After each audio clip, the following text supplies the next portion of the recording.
holidays. Heather Torres and Sean Cannell here from Think Media, and we are so excited to bring you an announcement about our YouTube Starter Kit. Yeah, we have a special holiday promo going on right now where you can get over 90% off our digital asset bundle that's going to help you start or grow your YouTube channel. And if you want help doing that, there's a bunch of really cool resources included in this. You can see all the details at tubestarterkit.com, but it covers a list of the best video ideas to either start with or that you should add to your channel that are going to get views. We've got a resource on 51 money-making ideas. That's a lot of different ways that you can earn money from YouTube. We've got our best YouTube title formulas. This is not just from the best title formulas from Think Media or Think Marketing, but we've studied top entrepreneurs and YouTube creators and distilled it down into a list that you can just copy paste from to get more views on your videos. We've got our gear guide with the best deals on gear that you can get right now. We've got our Create Awesome Thumbnails training, which is actually unreleased anywhere else. We actually go through the Think Media process of making thumbnails. We have some Photoshop training, some Lightroom training, but even some resources, special recordings from some of our conferences that are unreleased. And so you get access to that too. It's pretty incredible. It is called the YouTube Starter Kit, but one of my favorite parts of it is the YouTube Clarity Blueprint. Heather, what's that all about? The Clarity Blueprint is your blueprint to massively growing your channel. Why? Because when you can break through the noise and know who you're for and how you're helping them and all the things you need for your channel, that's when you'll start to see massive momentum. So I think, Sean, that this is one of the best pieces in this YouTube digital asset bundle. Yeah, 100%. Any one of these would absolutely be worth the price that you'd invest in this, but we've made it absolutely affordable on this limited time holiday special. And this is over $600 worth of resources. It normally is $97, but our holiday special has it at $37. So if you want to take access, get access to all of this, just go to tubestarterkit.com and you can check it all out.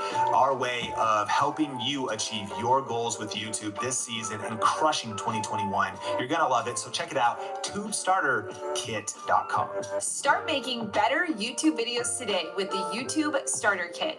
Create videos that get views and get subscribers and ultimately make you money. For a limited time, get 90% off the YouTube Starter Kit, a power-packed digital asset bundle that will dramatically shortcut your path to creating or reviving your YouTube channel. Get it today for only $37. This offer won't last. You'll get instant access to these 6 resources valued at over $630. So head to tubestarterkit.com and start creating better videos today.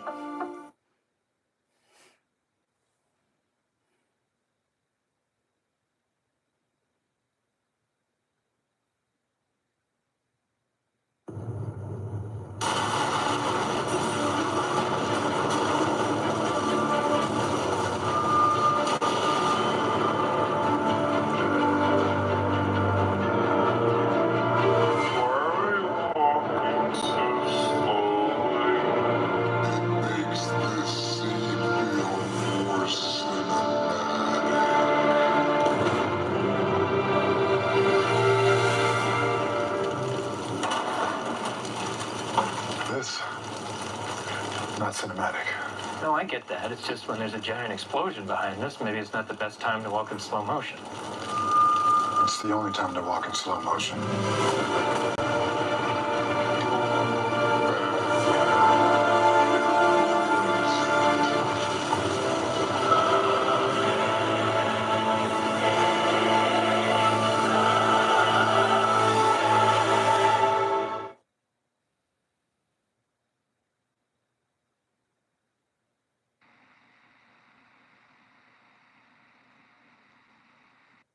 The daylights fade into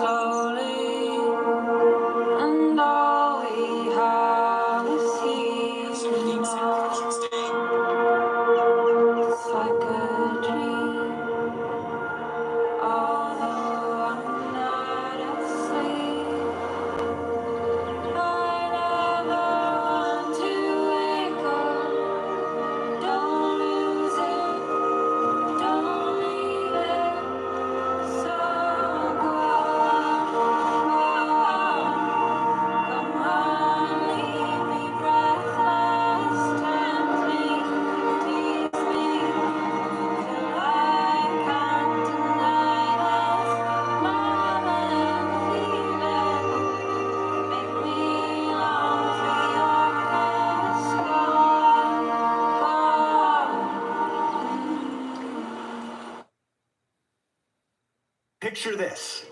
You post a video on YouTube, and because of YouTube's powerful algorithms and the fact that it's the second largest search engine in the world, that video gets views 24/7, 365 for not just weeks, months, but possibly for years. Now, if you've connected that one video that you posted on YouTube to a way of making money, in this case with affiliate marketing, then you are truly making money while you sleep. This is not a pipe dream. This, in fact, is a very practical strategy that we've helped hundreds of people implement to create passive income and truly earn money while they sleep. And in this video and podcast, you're going to be learning 5 specific tips for how you can make money while you sleep with affiliate marketing. So buckle your seatbelt and stick around, because this is the Think Marketing Podcast. Here we go. Welcome to the Think Marketing Podcast, the #1 podcast for growing and scaling your business with online video. I'm your host, Heather Torres. And I'm Sean Cano, and we are from Think Media. And if this is your first time listening, we appreciate you being here and want to say thank you. This show is dedicated to helping you get your content noticed and the latest money-making strategies that are working right now online. So whether you want to grow a YouTube channel or you want to maximize video across all of social media, this is for you. In this episode, we're going to be talking about how to make money while you sleep with affiliate marketing and 5 specific tips that you can implement today. But listen, this is actually part 2 of an essential 2-part series, and you don't want to miss part 1. So if you're just listening to this episode or watching the video podcast right now, then make sure to go back and check out part 1 in the podcast history, in the Spotify history, in the YouTube video library. But in part 2, we're going to go a little bit deeper and talk about really some advanced strategies, like some things that you'll layer on once you've gotten started with affiliate marketing, once you've got some things set up. These are some tips that'll help you come up with the right content that will bring in the right viewers and that will generate more sales, so that'll make you more money. And 5 tips that I've learned over now generating over $1 million in affiliate marketing of profit, probably over $10 million in terms of top line affiliate sales, because again, you get a percentage of it. And so I've learned a lot, made a lot of mistakes over the years, and I've had a lot of success as well. And so you're going to love this episode. Now, this episode is brought to you by Grow With Video Live. That is our annual conference. And this year it is a virtual experience that is going to be amazing. You can learn more details at growwithvideolive.com. And where this content is actually from is from a session that I did at my friend Shalene Johnson's event called the Marketing Impact Academy. We're jumping into part 2 with the second 5 of 10 tips. And she's one of our Growth Video Live speakers this year. She's one of the most intelligent serial entrepreneurs. Her and her husband, Brett Johnson, have built multiple 7-figure businesses. They've sold businesses. They are super intelligent in social media. She's been featured in HuffPost and Entrepreneur and different publications as one of the top female entrepreneurs to follow. And she's just one of our speakers. If you want to see all of our speakers, go to growthvideolive.com. We've got an incredible lineup this year. And what's the point of the conference? It's going to help you grow with video. It's going to help you grow your business with video, grow your church with video, grow your side hustle with video, grow your brand with video, and master video and live streaming so that you can get your message out into the world and not just make high income, but also make high impact with whatever it is you want to do. We'll talk about that a little bit more later in on the podcast, but for now, buckle your seatbelt and get ready for the featured content today. Affiliate marketing changed my life. Affiliate marketing is a cool way to earn a commission when you recommend products that you love and use. And it's amazing because you're really just serving people. I mean, affiliate marketing does not make the product cost more. It is simply allowing you to recommend something and share something and get a piece of that action. So it should be a win-win-win. Affiliate marketing is when you talk about a product, like I'll talk about a camera, and think about who wins. Hopefully Canon wins because they sold a camera. Hopefully the person who got the camera wins because now they have a tool for creating content that they love and get to use. And then we win at Think Media, or I win because I made a little bit of a commission off that. And when I do it at scale, I'm able to build a life on my own terms and make money while I sleep. That's our goal here at the Think Marketing Podcast. We don't think other people have to lose in order for us to win. We believe that the world is an abundant place. And so when you do affiliate marketing right, it is a win, win, win, win, win. And so come on, all we do is win. We're going to jump into these next 5 tips. Buckle your seatbelt, get ready, and here we go. It's number 6, higher ticket, higher commissions. Higher ticket, higher commissions. So maybe you do beauty and lifestyle or makeup, and maybe it's even like if it was like drugstore makeup, it's more affordable, and there's a lot of YouTubers that do stuff like that. Even if you do high volume, you might not be able to make that much money because you're selling like a $7 lipstick and you're making like 4%, so it's only a matter of cents. Now, if you do scale, you can do it, but this is why if the price of the item is higher, you can potentially do make a lot more revenue. So ask yourself, what is the affiliate marketing commission percentage? Amazon's 4 to 10%. There's a lot of programs that'll do 20%, 30%. Sometimes you get 50. You could even get like 80%, like it varies. And then also ask, how much does the product cost? Because for doing affiliate marketing at scale, if you're selling more expensive stuff, that's how you can make higher revenues. So this is Timothy. He's a part of some of our advanced training. And so he's talking about drones. This is the DJI affiliate program, not even Amazon. And this is a really old screenshot, but $15,562 from the DJI affiliate program by putting out some content out there. But these drones cost like $1,000 each at least. And so even at 10%, that's a $100 commission if you make a sale, right? So higher ticket, higher commissions. Sometimes I'll do things, and I'll bring up this case study later, but a lot of times in the health industry, this is some green juice that I like to drink. It's called Organifi. Like the commission on that is 30%, and it's also continuity if someone subscribes to it every month. Whereas on Amazon, I'm only getting 4 to 10%. Higher percentage, higher commissions. A friend of mine, Pat Flynn, who's spoken here. Who knows Pat Flynn? Amazing guy, smart passive income. So he's doing a lot of things in his business. Affiliate marketing is just one like bolt-on part of his business. He's got events and he's got courses, but he's a big promoter of ConvertKit, and he's generated thousands of dollars a month on really reoccurring because of helping people with not just continuity when they subscribe to it, but it's a little bit higher ticket because people are subscribing to a software as a service in that particular case. Number 7, this is relevant if you've got a blog. It's relevant on YouTube. It's relevant anywhere. It's Pinterest as well, where there's search, where there could be SEO, search engine optimization. Tip number 7 is solve searched problems. Solve search problems. Do you drink coffee? Any coffee lovers in the room? There's no way it's only like 10 people. Everybody else was like, I do. They're like, I do, but I haven't had any enough recently, so I can't react. I can't. That's funny.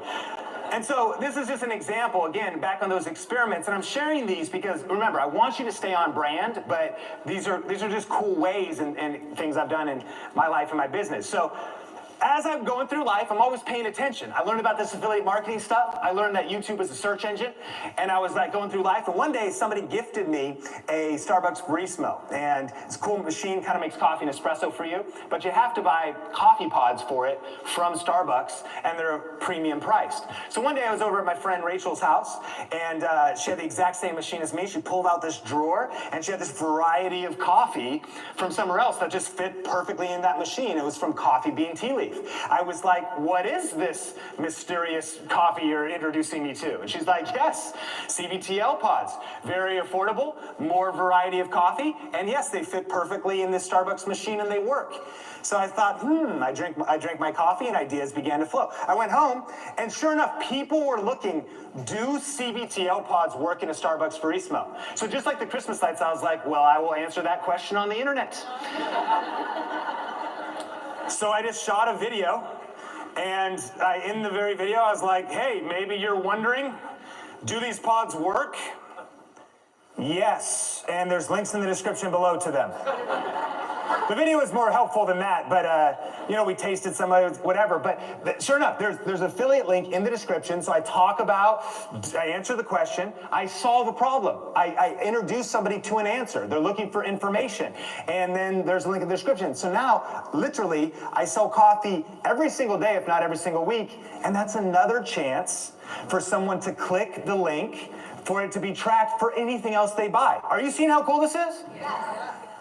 Cool. And so power question, and key here, add value and be helpful. I mean, that's the ultimate goal in this. Like, if you just meet somebody and you solve a question, and then you're like, it's way more about the value and way less about selling. I know none of us want to sell or like selling, and that's not what it's about. It's about adding value and being helpful. And so I just do that in the video. So ask a question, power question, what are the problems and questions your target audience is currently trying to solve? Make videos around those, blog posts around those, podcasts around that with some show notes, and then connect that to affiliate marketing income streams. All right, tip number 8, more content, more money. More money, more prompts. I mean, whatever. And so what I began to do, once I figured out something that was working, and I did that gift ideas video years ago, I got a little weird on it, and I just started making all kinds of gift ideas videos. This is before what I did today, but then I was like, all right, gift ideas for Mother's Day, Valentine's Day, men versus him. There's my wife's gift ideas for women. Now I'm like, honey, shoot a video. And Christmas gift ideas, tech gift ideas for creative people. I started digging deep, getting weird with it. But what I learned, right, is just that, again, once you start seeing, all you gotta do is make $1 online. You go, oh, I could do more of this. I could repeat this process. I could dial it in. And of course, I'm getting better on camera as I go out. I'm still learning. I'm still growing. And so more content, more money. And a power question here is, how can you increase the quality, but also the quantity of your content? And I love this in the context of MIA, because I've been reflecting with you as I've been taking notes and sitting here and learning about how to simplify, and we need to be doing less. And I think this can align with that. What I'm just saying is, how can you? It's not that you necessarily have to work harder, but how can you work smarter to just level up the quality of your content and potentially the quantity? One of my favorite things is called batch production, where whenever I shoot a video, I never shoot one. I like to shoot 2 to 4 to 8 all in one sitting. And then if you only release one a week, but you shoot 4 videos when you turn the camera on, now you've got a month's worth of content all shot at once. And so how can you increase the quality and the quantity of your content? Tip number 9 is audience intent. Audience intent.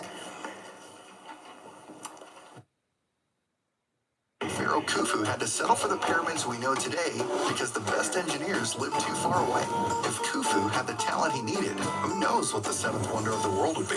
Whoa, that's the most beautiful cubamid I've ever seen in my life. Even today, Christina and her team try to keep up with compliance changes in 30 different countries. Thankfully, they now have one partner to do it all. Deal can hire, manage, pay, and develop a global workforce, all while staying compliant.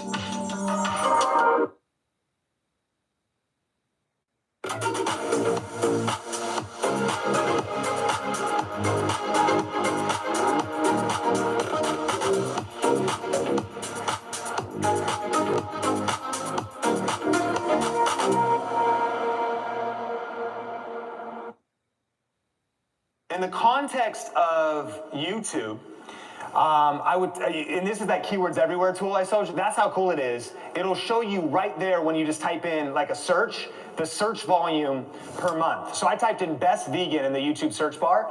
The first recommendation there is best vegan protein powder. 18,000 people a month are asking that question across the internet. That's Google, that's a Google number, but it's relevant across the different places. And so what is the intent of the person of the 18,100 people every single month that is looking for that thing? They want some protein powder.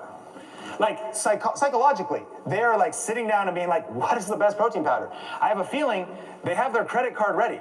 They're looking for an answer, and they want to buy some protein powder. The goal would probably be by the end of the day to discover the best vegan protein powder and make a purchase, right? So audience intent. This is very important for generating income online because now you're standing in front of someone who's basically ready to buy, right? Versus, on first glance, funny cat. Now, the first recommendation here, funny cat videos has 165,000 searches a month. Well, of course, on a surface level, that's much more. It's so many more than the people looking for vegan protein powder.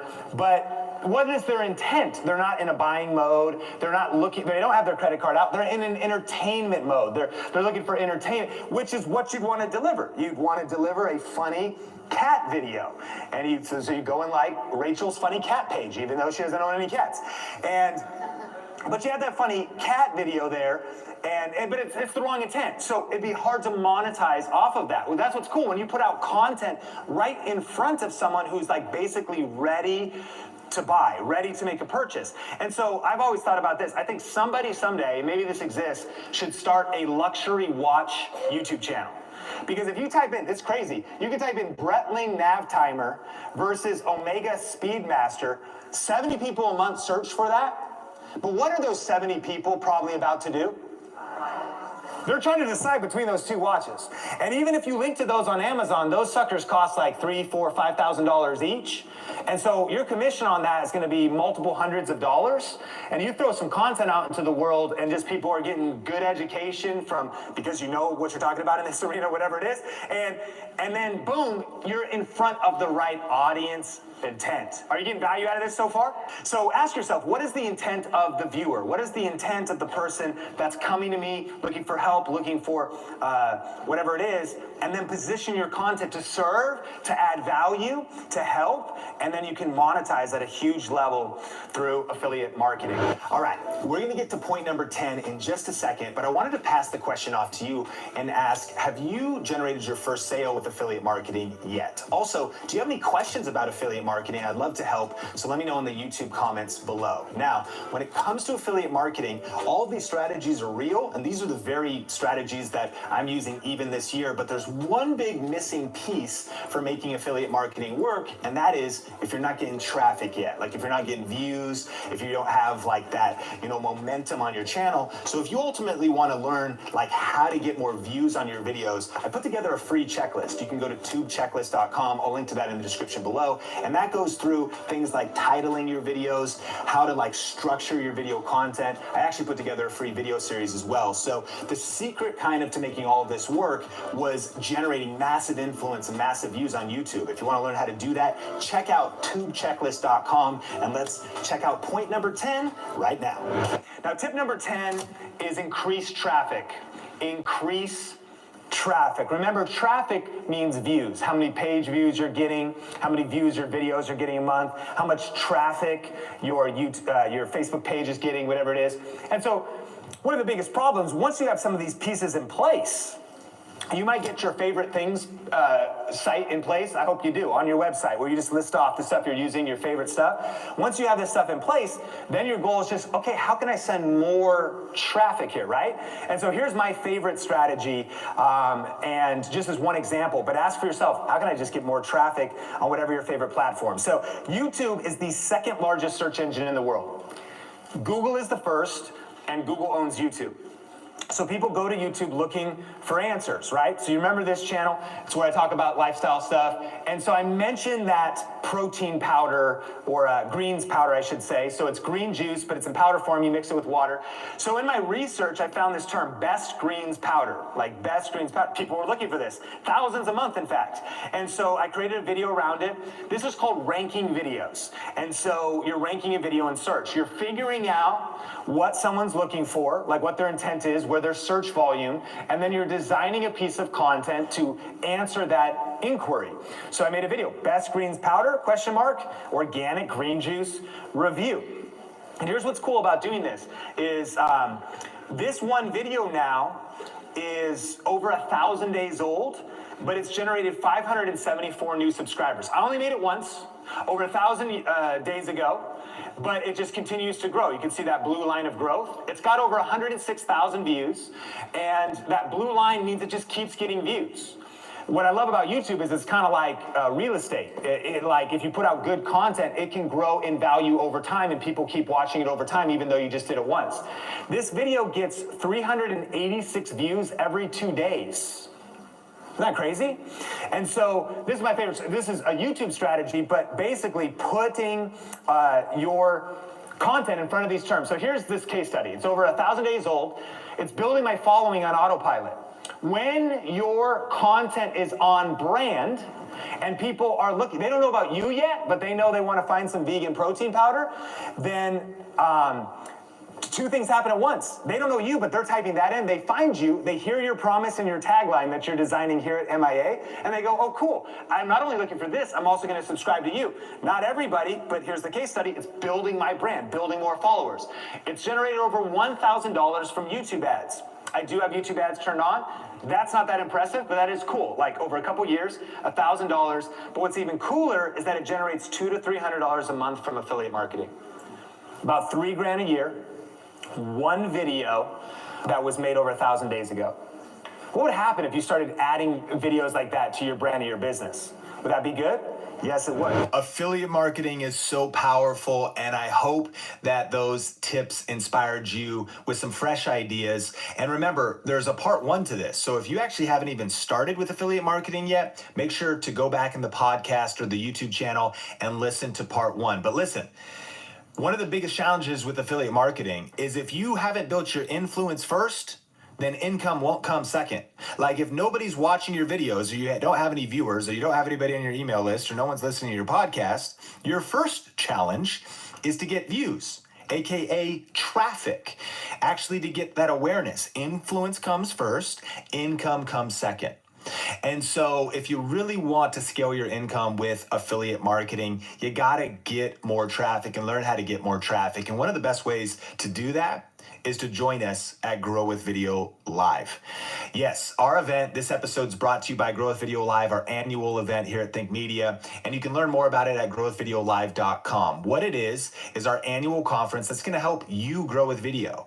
And obviously, we're gonna talk a lot about YouTube, and YouTube's a huge passion of ours, and I believe a pillar and a staple that it's irresponsible for you not to be on YouTube, no matter who you are.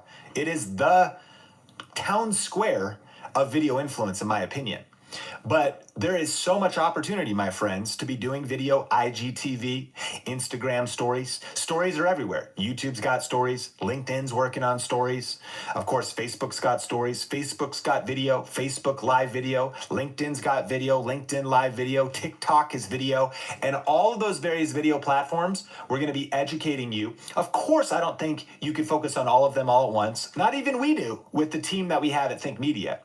But we're going to help you put together your video success plan for what you should be doing with video at Grow with Video Live. We're bringing in the best speakers and the best experts and their respective platforms. We got Shalene Johnson. She'll be talking about Instagram. We got Jade talking all about TikTok. We got Michaela Alexis, Dharma Wongsa, by the way, Jade Dharma Wongsa. We got, of course, YouTube experts like Roberto Blake and so many great people. Plus people talking about how to become a better communicator. Video podcasting, my friend Pat Flynn. So check out growwithvideolive.com. You can reserve your tickets starting at just $97. And all the details are at growwithvideolive.com. The 3 big focuses of the conference are this. Strategy, psychology, and community. You know, I think we have so much respect and love for a lot of the people in our industry, but we feel that we've been given kind of a special focus on those 3 things in our business. And here's what I mean. I really believe that success on YouTube and online business is about strategy, psychology, and community. And a lot of people just focus on strategy. What are the tactics? What are the to-dos? What are the tips? What are the mechanics of how this stuff works? Which is critical, by the way. You got the wrong tips, wrong tactics, wrong strategy, you're not going to win. But I really believe that strategy is probably only about 20% of success.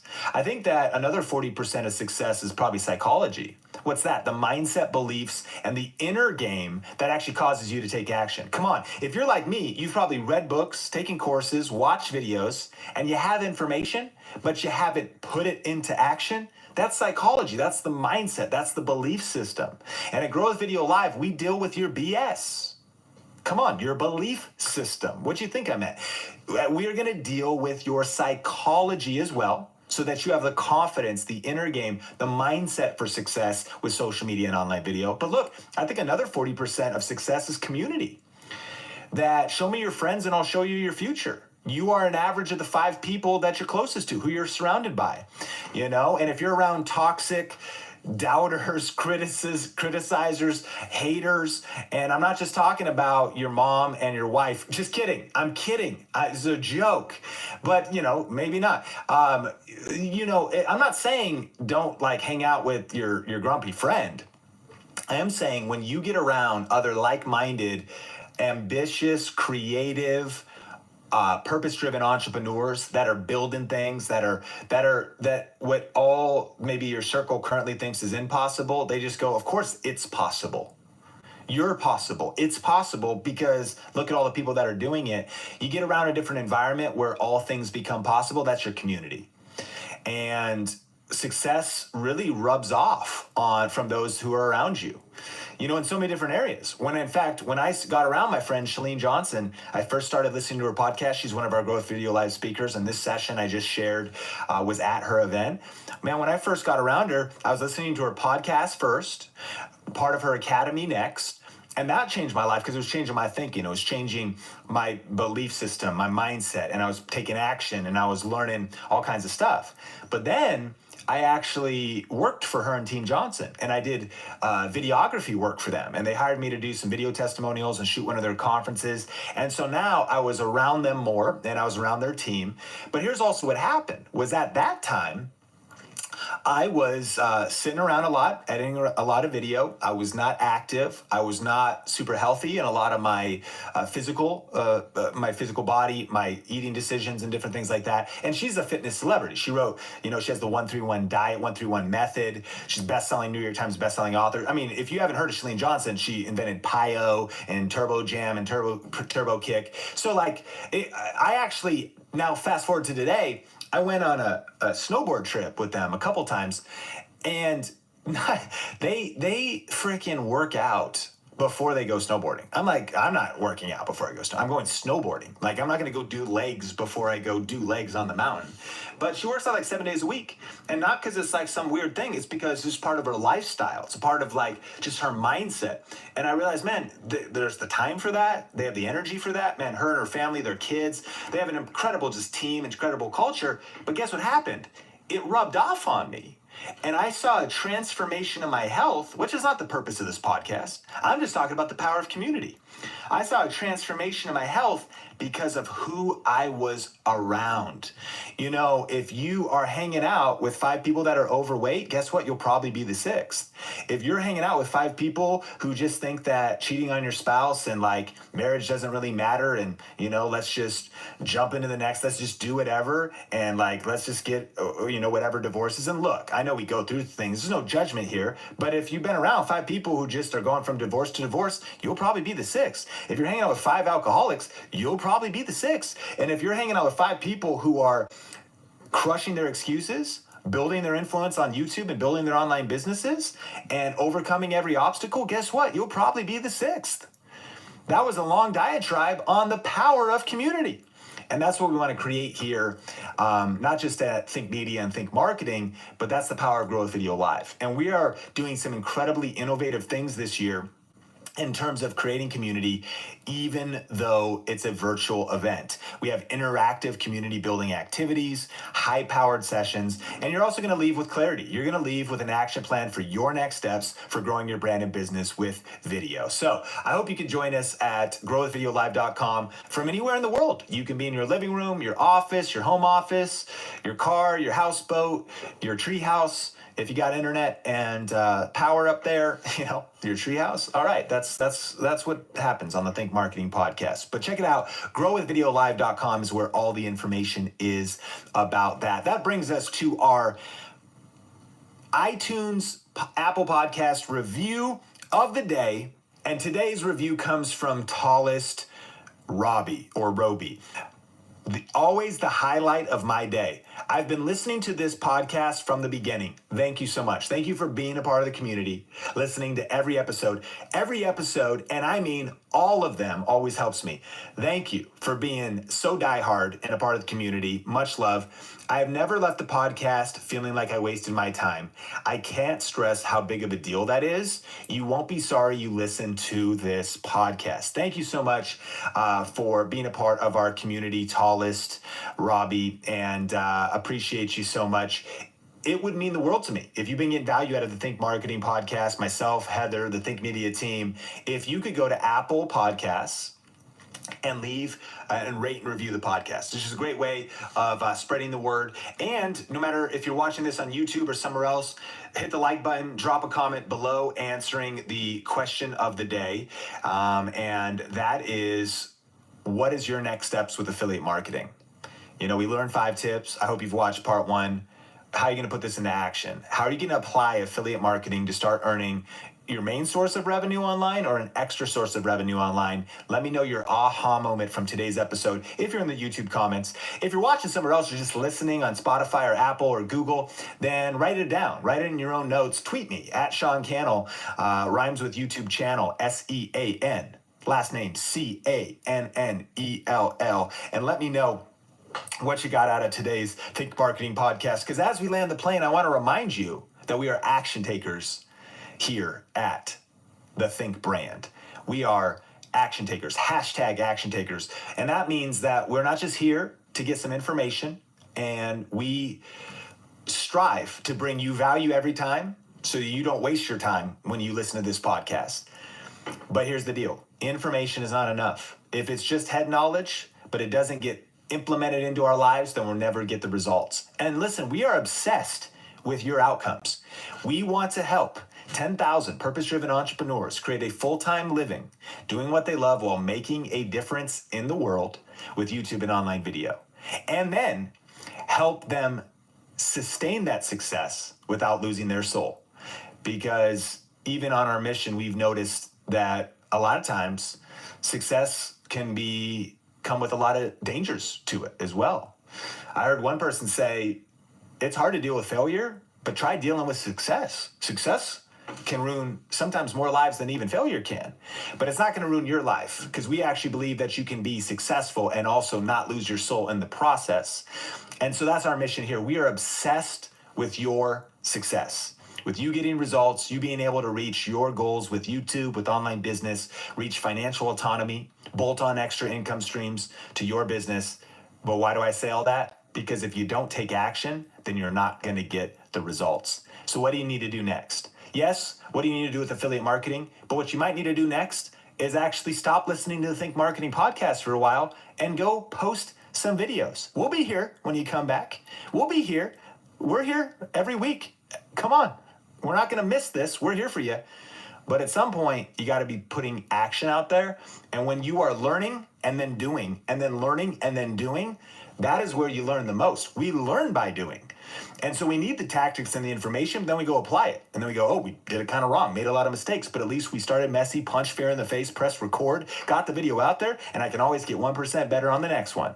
Learn and do, learn and do. So what action do you need to take next? Can you put that on your calendar? Can you calendar block when you're going to put that into action? Shoot that next video, record that live stream, send that email, reach out to that person you want to collab with. Come on, sign up for that affiliate program. Come on, learn that, finish that course that you're working on, finish that module, take those notes, register for Growth Video Live. I don't know what the next action you need to take is, but we are action takers in this community. And I believe this is the most powerful community on the internet, and that we really are part of something special and a movement, because we've seen like almost 100 people now hit that full-time target and that's like from scratch. We had a lot of people in our community that already had they were already running their own business. Like my friend Nick from Grayscale Gorilla, we actually met at an event. He joined VRA. We became friends after he had been through kind of the program and been a part of the community. He already had a successful business. He bolted on tens of thousands or a couple extra $100,000s of dollars of revenue to his business. So the way that looks is so different for so many people in our community. But I'm talking people that started at zero. Mary from Mary's Nest, who got her silver play button and is at like 140,000 subscribers now. She started at 0 when she first got connected to our community. It's crazy the results people are getting.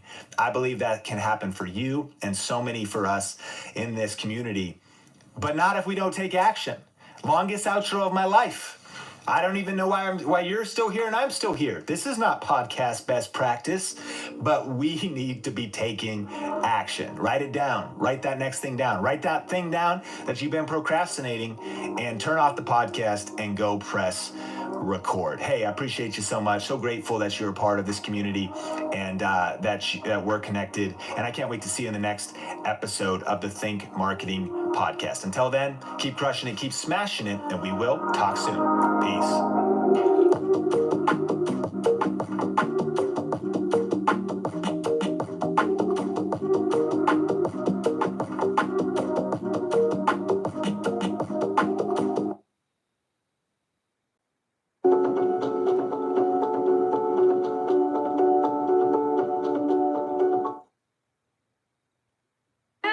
Why is it so good? Buttery, salty. Don't tell anyone I like it.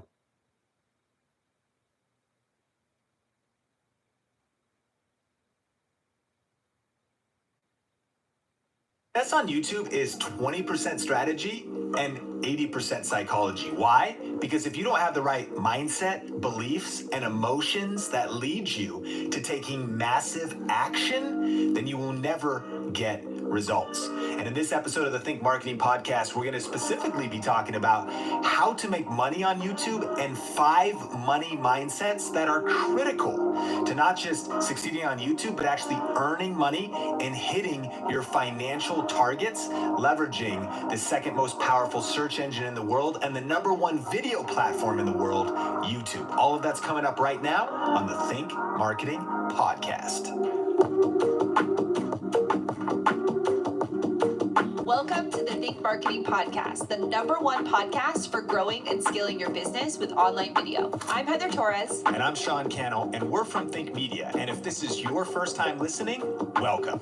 This show is dedicated to helping you learn how to get your content noticed and the latest money-making strategies working right now online. So whether you want to grow your YouTube channel or you want to maximize video across all of social media, this podcast is for you. I'm so fired up for today's episode because it's actually a little bit different than the past episodes that we've done here on the Think Marketing Podcast. But I believe this is going to be one of the most powerful episodes that you've heard yet because it's dealing with really the inner game and the inner foundation of true success on YouTube. You know, I heard this quote from Tony Robbins and it says this: 80% of success is due to psychology, mindset, beliefs, and emotions. Only 20% is due to strategy, the specific steps needed to accomplish a result. And while you might debate that quote, I've seen this play out time and time again. Why?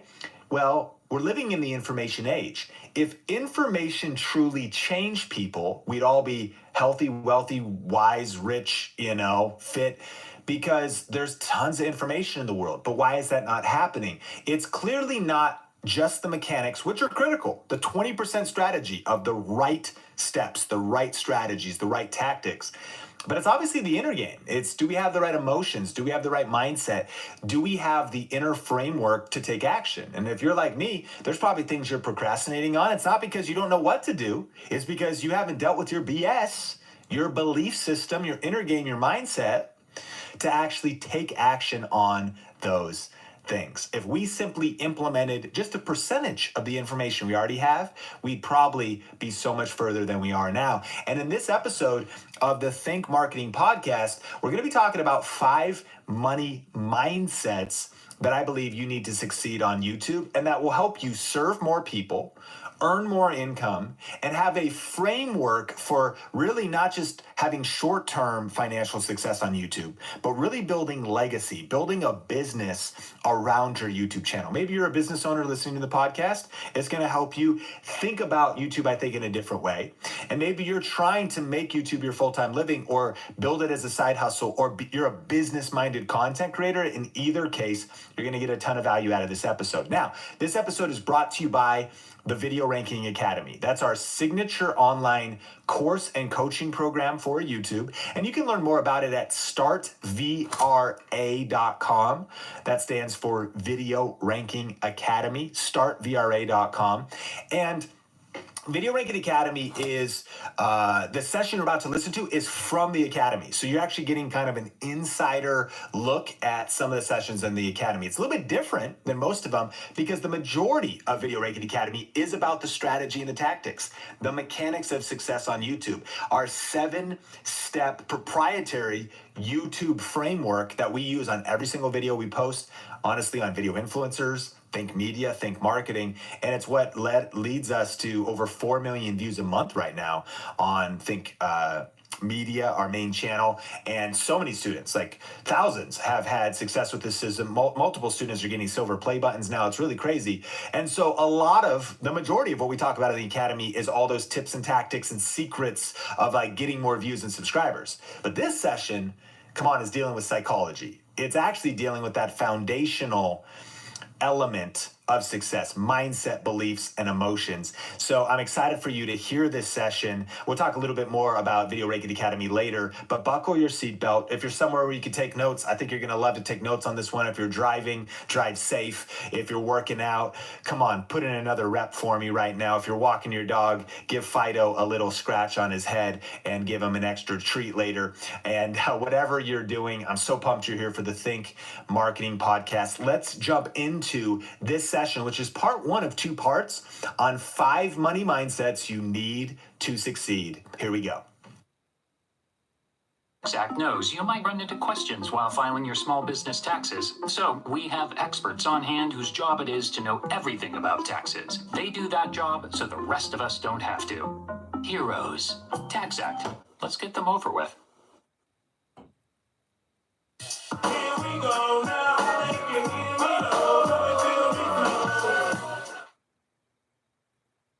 Here we go.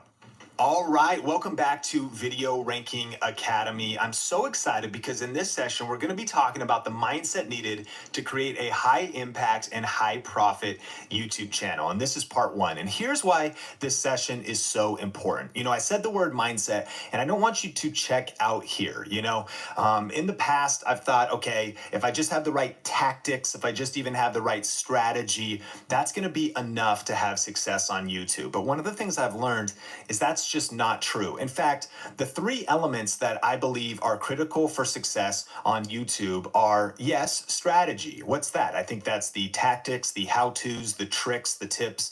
And I actually think that's about 20% of success. Only 20%. Now, I think it's the tip of the spear. I think you see it at the top of the triangle. It's the thing that cuts through the noise. It's the thing that gives you the edge. It's the Video Ranking Academy system, which is the how-to, the methodologies, the wisdom. It's the tricks, right? It's the strategy. Every battle is won before it's even fought. But what I've learned is that there's missing pieces in a lot of people's lives that keep them stuck so they don't actually get results with the strategy. The next one is community. Show me your friends and I'll show you your future. You may have heard that you're an average of the 5 people you spend the most time with. And I actually believe that this is 40% of the equation. You got to be connected to people. And this could be your community of just who you're learning from and listening to. I know for me, early on, it was CDs I was listening to. Let me know in the comments if you remember CDs. Now it's all digital, it's all MP3s. I remember some tapes. Come on. Now vinyl's back in trend, but it was the CDs I was listening to, the books I was reading, and it was the communities I was pursuing. That's why I went to events to work on entrepreneurship and business development and my mindset and leadership. That's why I got around others, because I realized that who you're around matters. And it wasn't that I wasn't hanging out with my friends or spending time with family. It was that I was intentional in my life to get around the right community. Because when you're around a community that inspires you, that propels you, it helps stretch your thinking. It helps you think better. It helps you believe for more. And look, you've got a community with Video Ranking Academy. I want to encourage you, stay connected to the Facebook group. Stay posting in there. Don't think just about what you can get from that group, but what you can give to that group. Get in there. And when you're around the Think Media team and you've got Tony with his quick tips, and you've got Heather, and you've got Melissa and Alina, and you've got people in the Facebook group, myself, We're in your corner. When you've got me in your ear with this course, when you've got the Video Ranking Academy students and the interviews that we have for you, whether that's, Nicole or Steve or Andrew or Dr. iHealth or Ben, and we have the VRA show that happens every single month in the Facebook group. Look, this is a community that helps you stay motivated, helps you stay inspired, helps you keep focused on the vision. I think that's about 40%. 40% of success is having a foundation of having people around you that are going to help keep you focused, keep you inspired. The Bible's clear about this, right? This is ancient wisdom. Iron sharpens iron. But that means you got to get around some iron. You got to get around some coaching. I remember one person, it wasn't iron sharpens wood. Iron destroys wood. It was iron sharpens iron. That means it hurts. Sparks fly. There's a little bit of grinding on there. That's what I'm here for, is to kind of coach you and to cut you and to challenge you and to say you were built for more, you were made for more, and this is possible, but you got to stick with it. You're going to have to get uncomfortable. You're going to have to be willing to change. You might have to change your mindset, your beliefs. You're going to have to learn something new. You're going to have to step outside of your comfort zone. You're going to have to punch fear in the face, punch perfectionism in the face. You're going to have to press record every single week and do your 7 R's. That's what you get in community. And that's why I need you staying connected to the course, listening, staying connected to the Facebook group. But look, I don't believe that all of that's enough. I think that the final piece is psychology. That's the mindset and the confidence piece. I believe that's another 40%. Listen, doubt kills more dreams than failure ever will. That's true. Doubt kills more dreams than failure ever will. Look, the strategy was there all along. The framework was there. The phone was in front of you, or you're watching this on the phone. The microphone for the phone was in the other room or in your drawer or in the garage, or it's on Amazon.com for $20. And there's no excuse for it not to be at your house on a tripod plugged in and you recording videos, except the battlefield of your own mind, your mindset, your psychology. And so that's why we created the Camera Confidence course. And that's why we are obsessed that this is the most comprehensive and best YouTube training program on the planet, because it has all 3 elements. This is why we want you staying in the group, staying connected, staying in the monthly Q&As. Well, Sean, I think I've heard the tips before. Well, are you doing them? Well, Sean, I think I've heard that strategy before. Well, is it being implemented on your channel? Repetition is the father of learning and the mother of mastery. So you need the repetition, right? Strategy, psychology, community. So this is why we're talking about mindset. And when it comes to money, your money mindset matters. It's why your confidence matters.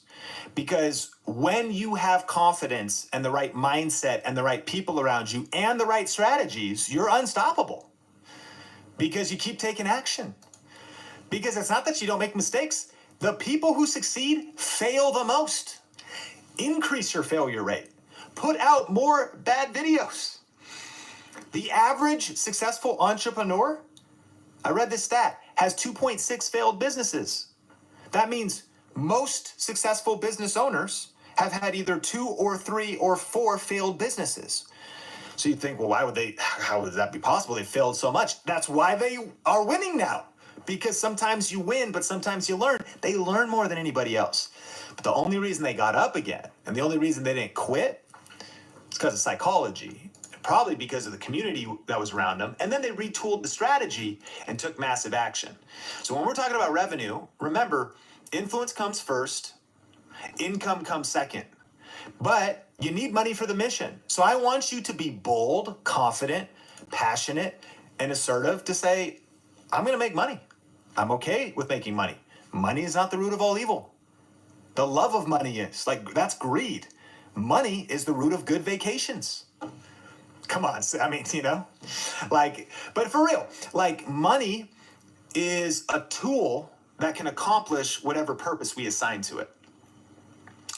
The same money that is used to exploit and harm women in sex trafficking, that same money could be used to build homes and shelters and school for people to learn and to be safe and to build families. We can think that the money is evil. The money is a tool. Money is amoral. And I know you have a powerful mission. You are a purpose-driven entrepreneur. So you need money for the mission. So I need your boldness and your confidence and your assertiveness to pursue income ethically by serving others to be foundational into everything that you're doing. You need money for the mission. And we got to think different. So in this session, I'm going to give you 5, and then the next session, I'll give you 5 more money mindsets that have helped me in the journey. Money mindsets that have helped me in my timing of influence comes first, income comes second. Money mindsets that have helped me as a business owner, and money mindsets that are assuredly related to building our influence on YouTube, all right? Number 1, there's only one way to make money. Finding out what other people want or need, and then providing those things to as many of our fellow humans as possible. That's it. There is only one way to earn money. Okay? No matter your occupation. So why does this matter? This is Video Ranking Academy. What is Video Ranking Academy about? It's about reverse engineering and starting with the end in mind. What is the problem that you solve? Who do you serve and what problem do you solve for them? What do other people need? What do they want to watch? What do they want to learn? What kind of content are they looking for? This is, do you think about the audience first? There's only one way to make money. You find out what other people need. So in terms of your YouTube channel, again, you might apply these strategies to your current niche.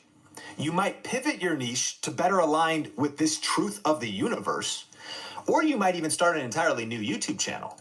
Because assuredly you should start with the end in mind. This is what reverse engineer your revenue is all about. What do other people want? Like, what do they want to watch? This is how you start a YouTube automation channel. What is popular? This is why we do keyword research. What is the search volume? Now, you might say, well, Sean, but I wanted to talk about what I wanted to talk about. Well, then you do you, boo. Do whatever you want.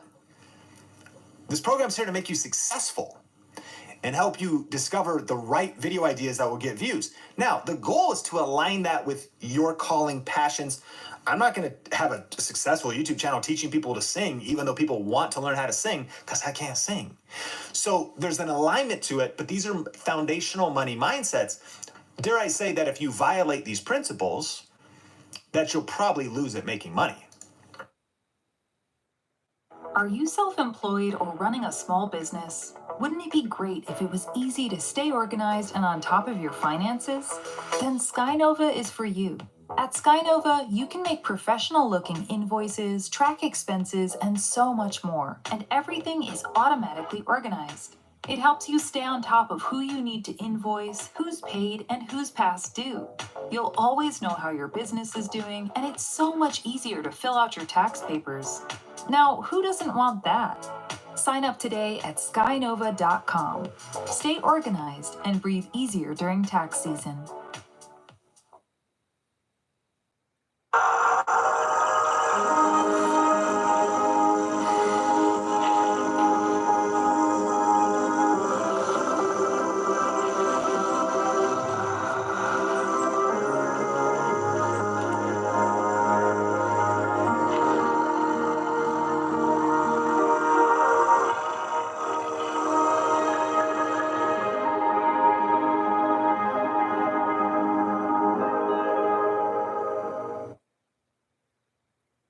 Probably lose at making money as it pertains to YouTube. So the key is, what do people want? What do they need? And then you want to provide those things to, look, as many fellow people as possible.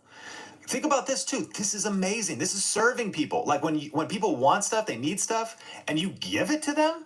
Wow, you made me laugh. Wow, you helped me learn something. Wow, you made that less complex.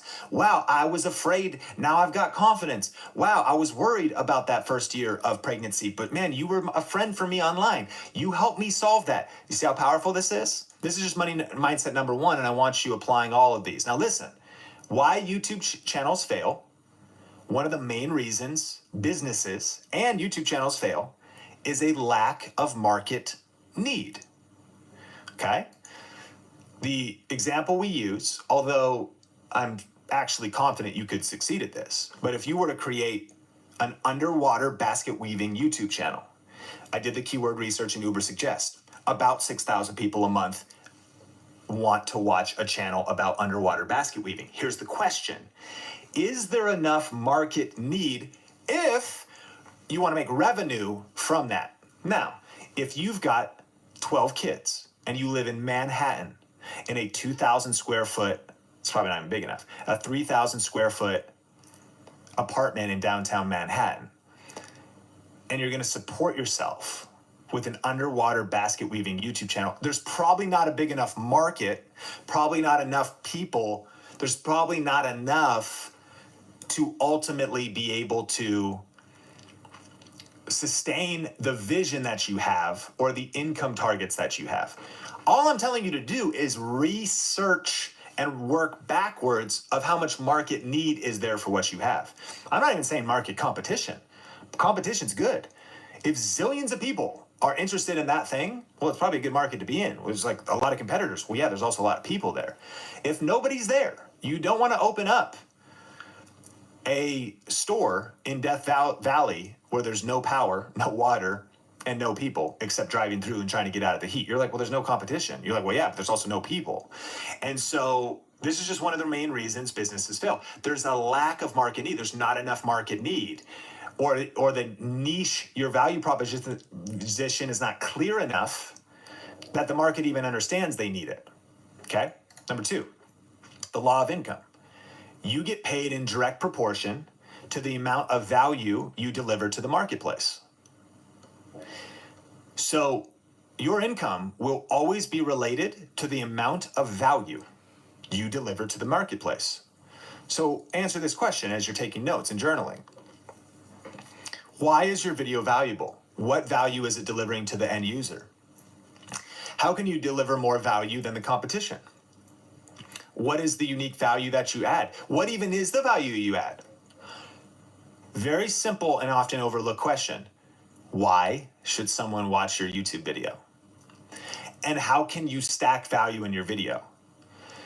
For example, maybe there is competition, but you might say you're going to be able to get the answer faster. In 5 minutes or less, I do what's taking everybody else 30 minutes in their videos. Where do you think fast food came from? We needed food anyways. It was like, what, I could actually get it fast? Now it's synonymous for unhealthy, but like the speed is the value. Just drive up, boom, you got the food. Because there's better food to get, but it's not as fast. What's the value you provide? And the level of value, so by the way, so these are my mindsets that I was adopting, that I was learning, and that I now have seen catapulted us to the results that we're getting today in our business. Was our goal was to just deliver an absurd amount of value. Now, if you're here and we're connected, let me know in the comments, did you receive an absurd or a high level of value from me, maybe before you even did business with me? Think about that process and how that happened. Our income is good. We support now multiple people in our business. It's based on this law of income. We just thought, man, if we give massive value, and if I try to learn everything I can, put out the best videos I can, give out the best free information I can, stay up researching, and again, if you wing it, like if you put 5 minutes of research into a video, well then that's about 5 minutes of value, isn't it? Like if I'm reviewing a camera. But if I watch 5 videos, read the blogs, and then also do this for 15 years, it's just a depth of value. These are commitments I've made and understood that, wow, your income goes up the more value you deliver to, listen, to a specific marketplace. iPhone 16e has a durable design and ceramic shield because the average person drops their phone 208 times a year. Make that 209 once they see the price. iPhone 16e, latest iPhone, greatest price.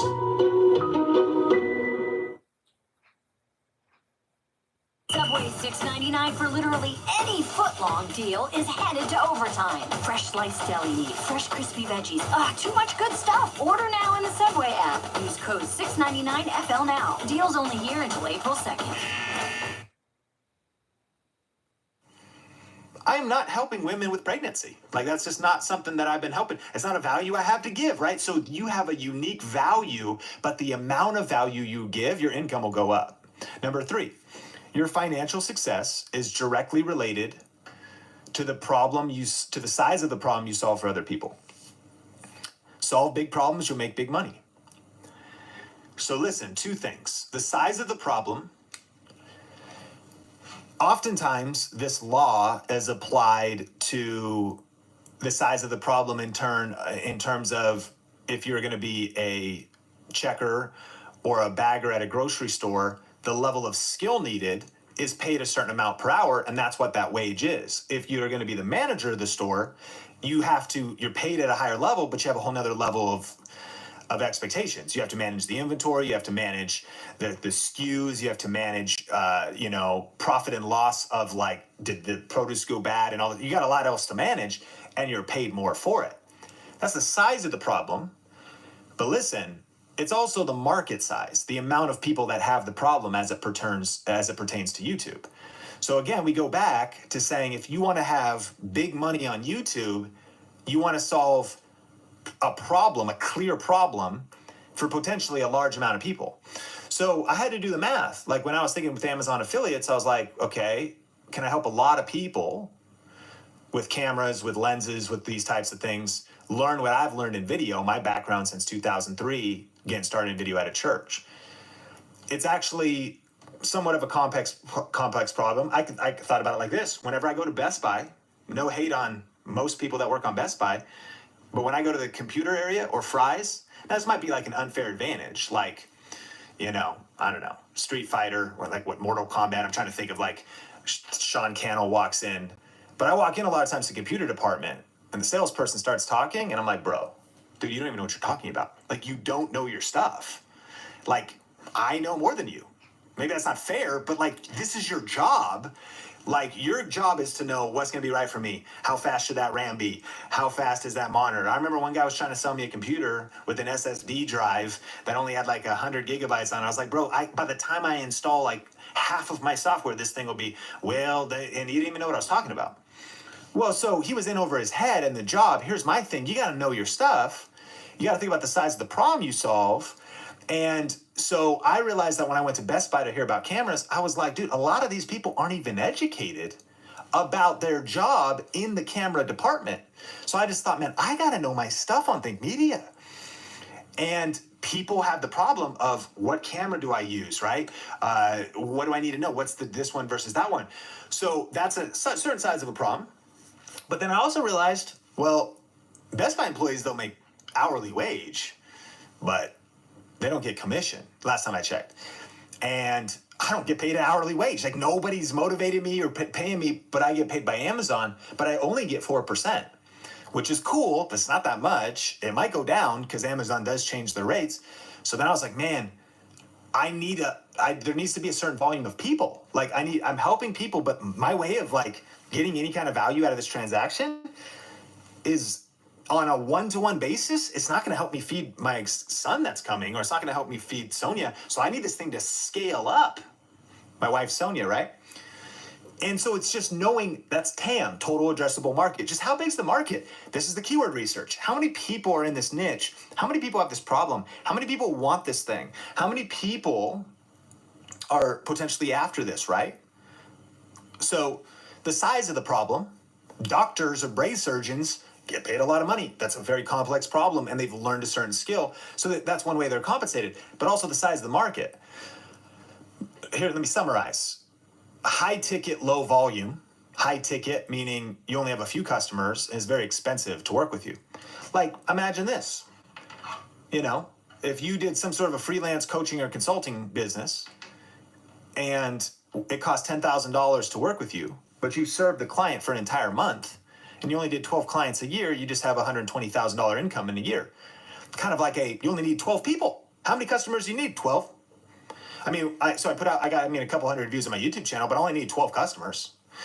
Okay, that's one way to look at it. Or I'm going to talk about pop sockets, and I need like a million kids to like buy 13-year-olds, to hit the age limit of because you have to be 13 to be on YouTube technically, and I'm sure kids set up and so size of the problem, like volume, so market size or size of the problem. These are just money mindsets and money principles for reverse engineering your revenue. Number 4, money is the consequence of serving and providing value to other human beings. It's not the goal.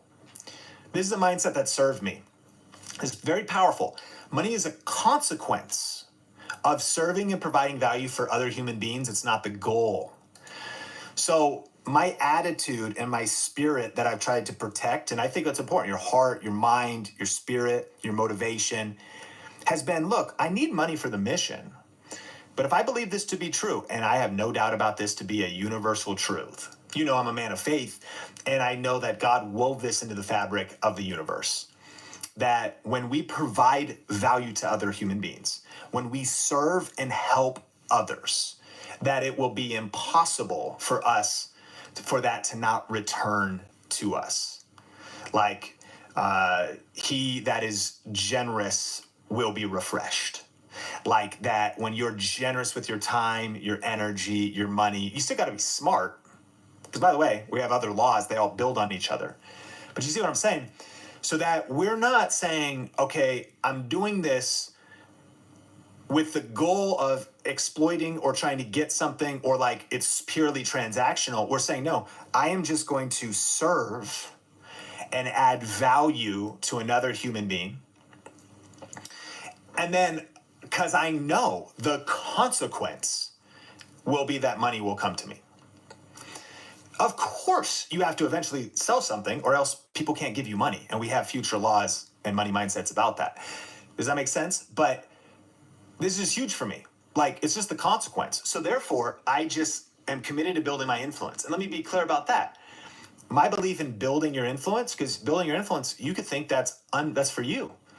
But my personal belief, this is mindset, is that John Maxwell said, leadership is influence, nothing more, nothing less. Like, leadership is influence. What is leadership? It's influence. It's simply leading somebody else. And the greatest leader to me is much more than that, but the greatest leader I think that's ever lived is Jesus Christ. And he taught us something called servant leadership. It's a different style of leadership. It's a style of, rather than being served and ruling over others, his example was to wash his disciples' feet. So money is a consequence of serving and providing values to others. So what does it mean to build your influence? It was just that the way I'm going to build my influence is by giving, by being generous, by serving, by providing value. And that if I do that, and I'm going to do it over time, I will until then money will come to me. I'll be honest, I might have even went so much to an extreme where I was like a little too almost philanthropic, which I don't know if you could be, but I actually think you could be. It helped me to learn some of these other things that I know you need money for the mission. But I hope this serves you, because I believe if you carry this spirit into YouTube, you can build a legacy of serving people, of providing value. And then money's not the goal, but it's assuredly the result of when you serve and you provide value. Money mindset number 5, to serve people, you must first get to know them. You must understand their wants and needs. Okay? Powerful. This is Video Ranking Academy. Think from the customer's point of view. I want you to write that down. I want you thinking from the customer's point of view. I want you thinking from the viewer's point of view. What do you think the viewer thinks? What's the viewer think about that hook, the way you open the video? What's the viewer think about the content? Is that a waste of the viewer's time? What's the viewer think about that information? What's the viewer think about the audio? What's the viewer think about how organized the content is? What's the viewer think? Do you think about the viewer first or not? A lot of people approach YouTube, hey, what up? I'm excited to start my channel. And I want you to just punch fear in the face and start. But like 100 videos in. So today I just kind of felt like talking about my thoughts, man.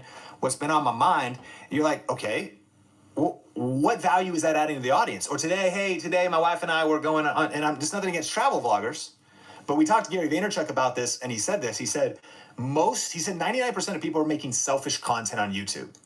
Benji went to Gary Vaynerchuk's office in New York, and he said, what's the biggest mistake people make? He said, 99% of content creators are making selfish content. He's like, you wanted to go travel and film it and make a living off of it. He said, what value does that provide to the audience? You can be a travel vlogger. You could be a travel educator. It's just, do you think about the audience first or don't you? People understand this stuff. They feel it. You know, if you're truly like working on your craft, come on, Kevin Hart, Joe Rogan. Like, I think about people who've worked on their craft they spend a whole year to make one comedy routine to entertain and serve people so that people will laugh. Dwayne "The Rock" Johnson, highest paid actor in Hollywood, also the hardest working. Like, it's crazy, the work ethic. He wants to serve people, entertain people. So if you want to serve and win on YouTube, you want to think from the customer's point of view. I just want you thinking about the viewer first. Like, if you're thinking about the viewer and if you are understanding them and thinking about the customer, you're going to win. And to serve them, though, you got to get to know them. So you got to understand their wants and needs. This is why this is why you just don't make videos that you want to make or title the videos the way you think you should title them. You're doing the due diligence to think, how would they say that? How would they search that in the search bar? I'm doing the keyword research, and I'm researching blogs, and I'm paying attention to trends, and I'm doing my due diligence because I'm digging deep to find out what people's needs and wants and emotions and feelings are, because then I'm creating content to serve others. Dude, how are you going to lose on YouTube if that's what you're doing? See how powerful this is? And here's why YouTube channels fail, is they are not really in touch with customers through deep dialogue. Write this down. If you have YouTube videos, play them for friends and family members. Okay, don't even do that, because if you have somebody who will tell you the truth, like, so if they're a friend who's like kind of critical, that's actually probably a good friend. Like, even a hater, like, let them pick your video apart. Not your mom, because your mom would be like, honey, it's so good, the video is amazing. You're like, okay, well, she's not really your audience. You got to get honest feedback about your content. You got to be willing to just get better. This is not to overwhelm you. It's not for you to be discouraged. It's not for you to be like, dear God, I got a long way to go. It's about getting 1% better with every upload. But you got to get in touch with your customers. And here's why businesses fail and YouTube channels fail. They don't actually really understand the viewer. They're not really in touch. One of the best ways to understand the viewer is to talk to them, like literally get on the phone with them. You got like 25 people in your audience, find a way to like get on the phone with them. Hey, how could the videos be better? What's going on about it? Like, doing the work. This is why send out a tweet, post on the community tab. What videos do you want to see from me? How could I make my videos better? What do you think the best businesses do? Hey, how can we make this product better? If you want your smartphone company to make the smartphone better and you want to give them feedback, then why aren't you willing to hear feedback about your YouTube channel? If you want to have a stronger marriage, don't you need to get feedback and change some things and be willing to say you're sorry and you got to be willing to have deep dialogue about real issues so change can be made, so that a difference can actually happen in someone else's lives. So the reason, though, a lot of businesses fail, they're out of touch. Again, why does the restaurant owner come out and say, how was the meal? It was pretty good. Bread was great. Drinks were great. Salmon was kind of dry. They think, shoot, man, we got to change our process. They don't go, like, you have good taste. Don't you know that dry salmon is the way? Like, if we don't have the attitude of service, humility, willingness to change, willingness to have deep dialogue with our customers. TaxAct has live experts on hand, so you don't have to worry about all the ins and outs of the tax code. Trust us, you don't want to know about all those ins. And don't get us started on the outs. TaxAct. Let's get them over with.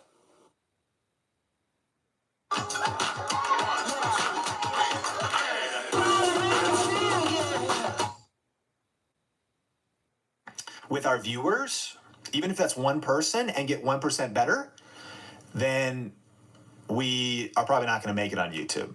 So here's my question to you. Which of these money mindsets do you need to work on in your life? What was your aha moment from this session so far? If you're watching the video podcast on YouTube, tell me in the comments below. And if you're listening to this on podcast, maybe just think about that or even write it down. What was an unlock, an aha moment for you out of these? These mindsets over the years have been really the framework and the foundation of success on YouTube. And it is what has helped me build financial freedom, a 5-figure, high 5, 6, high 6, 7-figure, multiple 7-figure business. Step by step, brick by brick. This was the psychology, the framework. And guess what? This is just part 1. So next week on the Think Marketing podcast, we're going to talk about 5 more money mindsets. And so make sure that you're subscribed wherever you're listening to this. And if you got value today, hit the like button or share this with somebody or pass it along to maybe somebody else that is looking to create extra streams of income, that's looking to pivot their plan, maybe a business owner that is looking to leverage YouTube, somebody that you think would love the Think Marketing podcast. Shoot them a text, shoot them a tweet, shoot them a WhatsApp, shoot them a messenger, shoot them a Snapchat message, shoot them a TikTok. I don't know if you can do that, but definitely it would mean the world to us if you shared it. Listen, today's episode was brought to you by Video Ranking Academy. And if you want to learn more about Video Ranking Academy, this session came right out of the Academy. You can go to startvra.com to see our best offer for that program. If you want not just the psychology, the inner game, the mindset, but you also want community. Video Ranking Academy includes a private Facebook group, and it's the most powerful community online for people that are purpose-driven entrepreneurs that are wanting to build their influence and income with YouTube. You don't just get the private Facebook group. You don't just get the world-class online course that you can access from anywhere on the app, on a computer, on your iPad, and all the step-by-step training. But you also, right now, at the time of recording this podcast, get 2 tickets to our event, Grow with Video Live, included in our special offer that we have there. There's a few other bonuses. There's the Facebook group. So if that sounds interesting to you, you can, of course, check out the show notes or the YouTube description, but go to startvra.com, and our offer at this time is over 80% off on the entire bundle of training, tickets to our event, and all the other bonuses that you get there. And that changes from time to time, but we're running an incredible special right now. And so if you're ready to crush it with YouTube, and not just to get the right psychology, get your mind right, be connected to a powerful community. Come on, be surrounded with purpose-driven entrepreneurs in the private Facebook group, in the monthly group Q&A coaching, which you get for life, by the way. Like, once you get lifetime access to this program, we do coaching calls every month. We have the VRA show with Tony every month where we have different interviews with tactics and tips from students.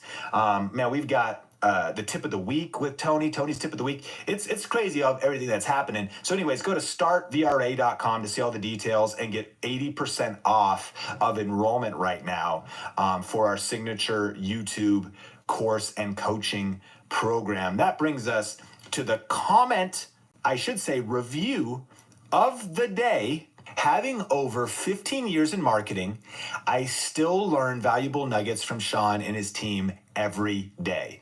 His unwavering faith comes through as a voice of truth, and is so refreshing to have a grounded team that shares their values together in all areas of life. Clarity is key, and being clear is Sean's biggest strength. This podcast will change your life. Subscribe to it, and you won't be sorry. And more importantly, punch fear in the face and get going. My man, Feldhouse, appreciate you. Glad you've been punching fear in the face, and appreciate the kind words. Listen, if you've been loving the Think Marketing podcast, whether you're new here, welcome. Whether you've been here since episode 1, thanks so much for being here. If you haven't left a review and rated the podcast on Apple iTunes, it's actually one of the most powerful ways you could say thank you for the value that we are sharing every single week for free. By the way, if you've just been listening on audio and you haven't checked out the YouTube channel, there's bonus videos, live streams, Q&As, and things that we do on the Think Marketing YouTube channel. So if you just type in Think Marketing in the YouTube search bar, or youtube.com/Think Marketing, you can get not just the video podcast version, version, but a lot of extra videos as well. But thanks so much for that review. And if you would do a review, that would be amazing. And if you could think of somebody to share this with, and share, like, comment, pass it along. We're on a mission to help 10,000 people, 10,000 purpose-driven entrepreneurs create a full-time living doing what they love while making a difference in the world with YouTube and online video, and then sustaining that success without losing their soul, creating the life and habits and... Hello, handsome. And hello, random chair. Clean up with Apple Intelligence means goodbye, chair. iPhone 16e. Latest iPhone, greatest price. Just spray, then play. With Spruce, the new hard-working, worry-free weed killer. Principles to sustain that success. Why? Because sometimes people grow big businesses, they get some success. We see it on social media, right? You see a social media influencer, they break down. You see someone's marriage break down, and listen, you're not ever going to get judgment from us. We understand that we all go through hard seasons in life, and our friends who go through hard seasons, we stand with them. But what we've learned is that sometimes success can be one of the hardest things to steward. And so not only do we want to help you become wildly successful so you can support your family, give generously, give to the causes that matter to you, but we also want to help you achieve success without losing your soul, which simply means that we don't climb the mountain, reach the top of the mountain, only to realize we climbed the wrong mountain. Or we got to the top, but everyone that mattered most in our life was left behind. I stole my definition for what is true success from John Maxwell. And it's simply this, that at the end of my life, I want the people closest to me to love and respect me the most. I'll admit, I've got to work for different organizations. I've been behind the scenes and seen a lot of leaders in different industries, in entrepreneurship and ministry and church. And I've seen a lot of good things and a lot of bad things. And I've seen a lot of public success, but sometimes I've seen private lives that were not going so well. And again, I really was just making an observation. I got my own problems. I'm not trying to cast judgment, but I am paying attention. And I don't want to reach the end of my life. At the time of recording this, my wife Sonia is 26 weeks pregnant with Sean Bradley. Sean, my first name, Bradley, her dad's first name, Cannell the second. Come on, legacy. I don't want to reach the end of my life and have tons of success on YouTube, millions in the bank, and my kids never saw me and I never connected with them. I don't want to reach the end of my life and I sacrifice my health on the journey. I don't want to reach the end of my life and my friends go, he was kind of a jerk behind the scenes, man. He was, it's just kind of hard to be around. I mean, he projected one image online, but man, behind the scenes, he was just super grumpy. He wasn't super happy. It's kind of, that's the idea of you have external success at the loss of your soul. So that's our vision and our dream here at Think Media, is to help you be wildly successful. And we believe you can have both. And we believe that if you get into a hard season, and recently there was a couple who teach on marriage and have a marriage podcast and have a huge platform, and some of the most successful people in personal development announced they're going through a divorce. And look, no judgment, but we need to have observation. And it's like, man, even up into the last couple of weeks before it was like, man, everything's cool and we're making out and everything's good. It might have been. I don't know. Sometimes things can turn quickly, but typically that's not how it goes. Typically, cracks in the foundation started long before they manifest in maybe some extreme thing. It's some pretty heavy stuff at the end of the Think Marketing podcast, but what's the point of all this? It's simply saying that we're on a mission to help 10,000 people create a full-time living doing what they love with online video, and then sustain that success by building a life and having the purpose and practices and principles for sustaining that success and true success in all areas. We want to be world-class entrepreneurs, not just in finances, but in health. Come on, in legacy, in generosity, in family, in all these different areas. And by the way, we have not got this thing figured out. Heather Torres, Sean Cannell, Sonia Cannell, Isaiah Torres, Melissa Caputo, Tony Ariola, Omar El Takori. We're on the journey with you. But that's our value system, is that if we got to go a little bit slower, but we can bring our families with us, we're not going to leave our families behind. Come on, we do not want to gain the world, but sacrifice the things that matter most. So that's what we're all about here at Think Media. I want to thank you so much for being a part of this podcast, and thank you for being a part of this community. And I don't know how we even got into all of that, and I think I'm violating some kind of podcast rule to still be talking at this point and not ending quick and being brief and bright and fun and be done. But this is what happens when Heather is on vacation with family, taking some time off, and when I'm running the podcast when she should be. Come on, Heather, where are you at? I'm talking 40 minutes too long because I have maybe a reputation of being a little long-winded at times. But for real, I mean, we believe in running really hard, working really hard, but we believe in family, man. We believe in taking time off, and we believe in a healthy pace. Pace is a big thing for entrepreneurs. Pace is a big thing for slow and steady wins. I don't want to have beanpole success. I don't want to spring up quick and have a couple years of rapid success. We've seen too much of that on social media. It's actually there's a devastating landscape of people that overnight success or 15 minutes of fame and then boom, they crash and burn. I'd rather grow slow and steady. Think Media is not about get rich quick. It's about build wealth for sure over the long haul. That's biblical. That's proverbial. That's Proverbs. I don't think proverbial is the same as Proverbs. Okay, hey, the Think Marketing Podcast, thanks so much for being here. Rate, review, share, and as we close, you know how we end. Hashtag action takers. We talked about a lot today. That might have been a few other things that we got into, but I think that was some mindset stuff as well. That's the inner game, right? The foundation game, the beliefs, the values, the core that drives us. And my question to you is, what do you need to do next? What do you need to take action on? What do you need to put into practice? Which of these money mindsets was an aha moment for you today? Drop a comment, write it in your journal, calendar block it.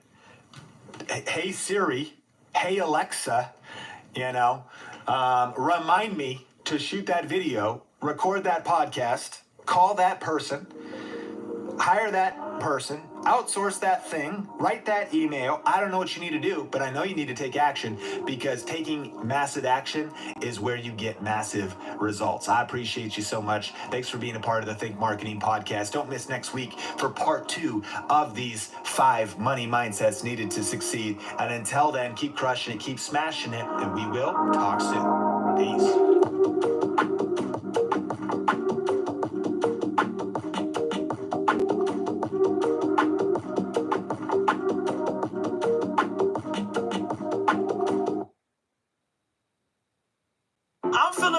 Founder of Kin Apparel.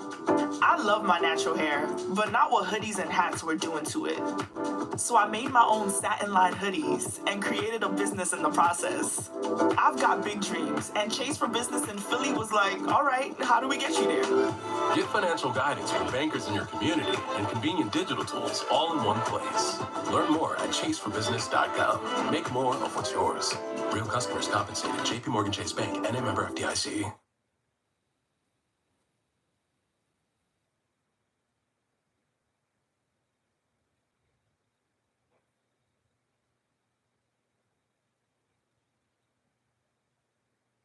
I am with you 100%. Nobody cares about how to anymore.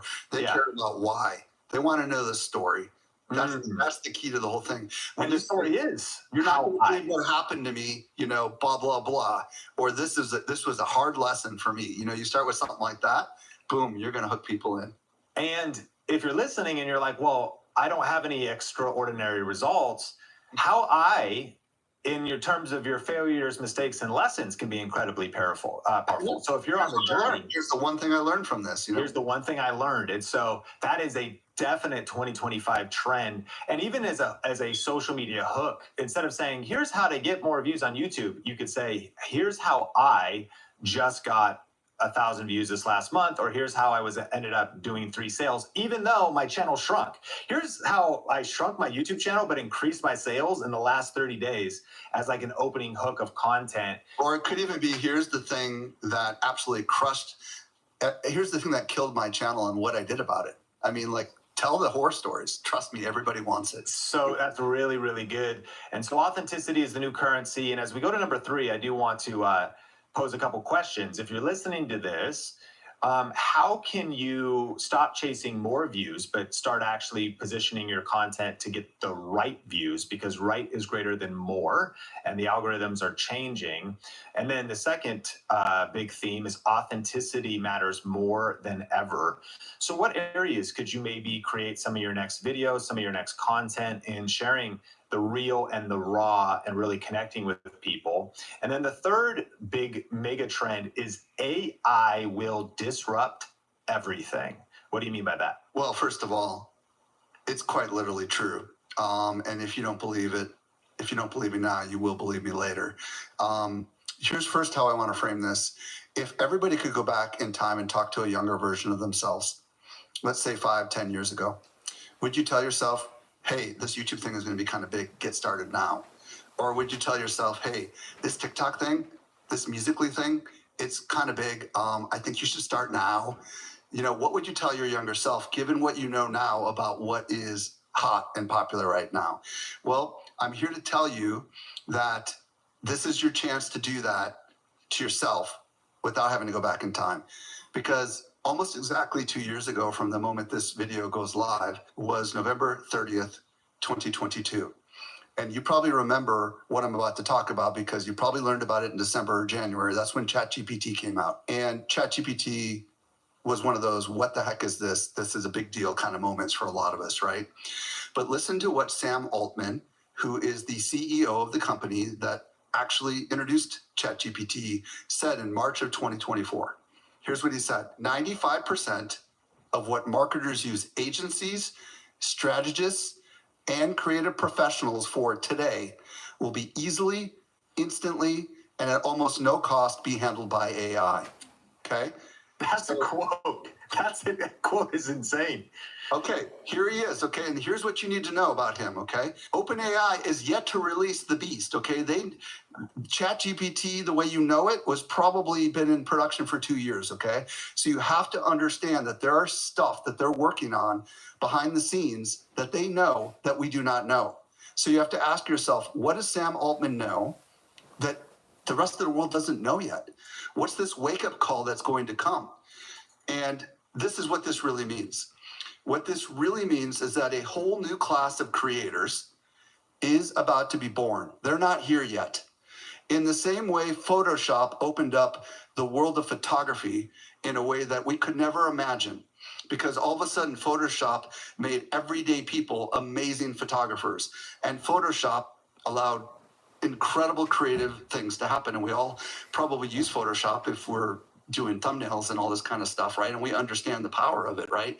And it's only getting better. Well, guess what? OpenAI is going to allow people to become creators that never realized that they were creators, because it's going to give them all the tools that they need to be able to produce content in mass. And if you think there's a lot of competition today, mark my words, it's going to 10x in the next 12 months, okay? You're going to see creators popping up left and right, and they're going to go from ideation to execution faster than you could ever possibly imagine. And that's a really, really big deal. Secondly, right now, people think of AI and they look at it from the wrong perspective. They think AI is ChatGPT and it's just a flashing cursor on their screen, and they put in a sentence and it outputs text and makes up lies. They have no idea that AI can do so much more than text. AI can create photorealistic images that I guarantee you would not know were AI generated. I showed some to Sean when we were prepping for this show, and his mind was blown. AI is already beginning to do video. As a matter of fact, within a matter of weeks from when this show came out, Photoshop released their AI stuff for Adobe Premiere Pro, and they can now extend shots by a couple of seconds, you know, and they can carry on that stuff. I mean, there's so much stuff you can do with AI. We are at the early stages of a creative renaissance that is powered by artificial intelligence. Tax Act doesn't expect you to have all the answers. That's why we've got experts on hand who do. Well, the answers to tax stuff, not like if aliens are real or how to get washboard abs. Tax Act. Let's get them over with. Why is it so good? Buttery, salty. Don't tell anyone I like it. We are at the early stages of a creative renaissance that is powered by artificial intelligence. It will disrupt everything. And I'm not just talking about the creative industry. Quite literally, it's going to disrupt everything. Well, I want to encourage listeners to be a part of part 2 because we're going to go deep on AI. But if we unpack this at a trends level, I think there's probably some skeptics, and I'm curious what you would say to them if they think that AI is being overhyped right now or it's not coming as fast as we think. What would you say? Well, there's 250 million people that are using ChatGPT paid, okay? 250 million. That's almost the entire population of the United States that are using ChatGPT paid right now. So I'm just honoring the ignorance of it. I get it. But trust me, I track this stuff every day. I've got a podcast called AI Explored where I'm tracking this stuff, and I am a bit of a futurist. I can see where this is going. I've been tracking this for over 2 years. You just need to do a little bit more research, and I think your eyes will be opened. My other question here is for those that are feeling overwhelmed, obviously listen to part 2 of our podcast because we're going to talk about some of the tools and how you can implement this. The quote you said was pretty, in a way, scary. You said competition is going to increase 10x in the next 12 months. I agree with you. I think that sounds pretty overwhelming when it feels like already competition is fierce. But if I'm understanding what you're saying, you at least are on a level playing field with the competition because the reason it's going to increase is because this is a new generation of creators embracing AI. And so the reason you would not be able to keep up with competitors is because you're sitting on the sidelines, not continuing to learn, not diving in right now. And your opportunity is to actually sprint right now. That is your opportunity because you will have the competitive edge because you're listening to this video, you're listening to the audio version of this. You have the chance to learn and get ahead so that you can increase your productivity, increase your creativity, and ultimately increase your output. Because Sean and I know this, we've already probably twice increased our productivity because of artificial intelligence.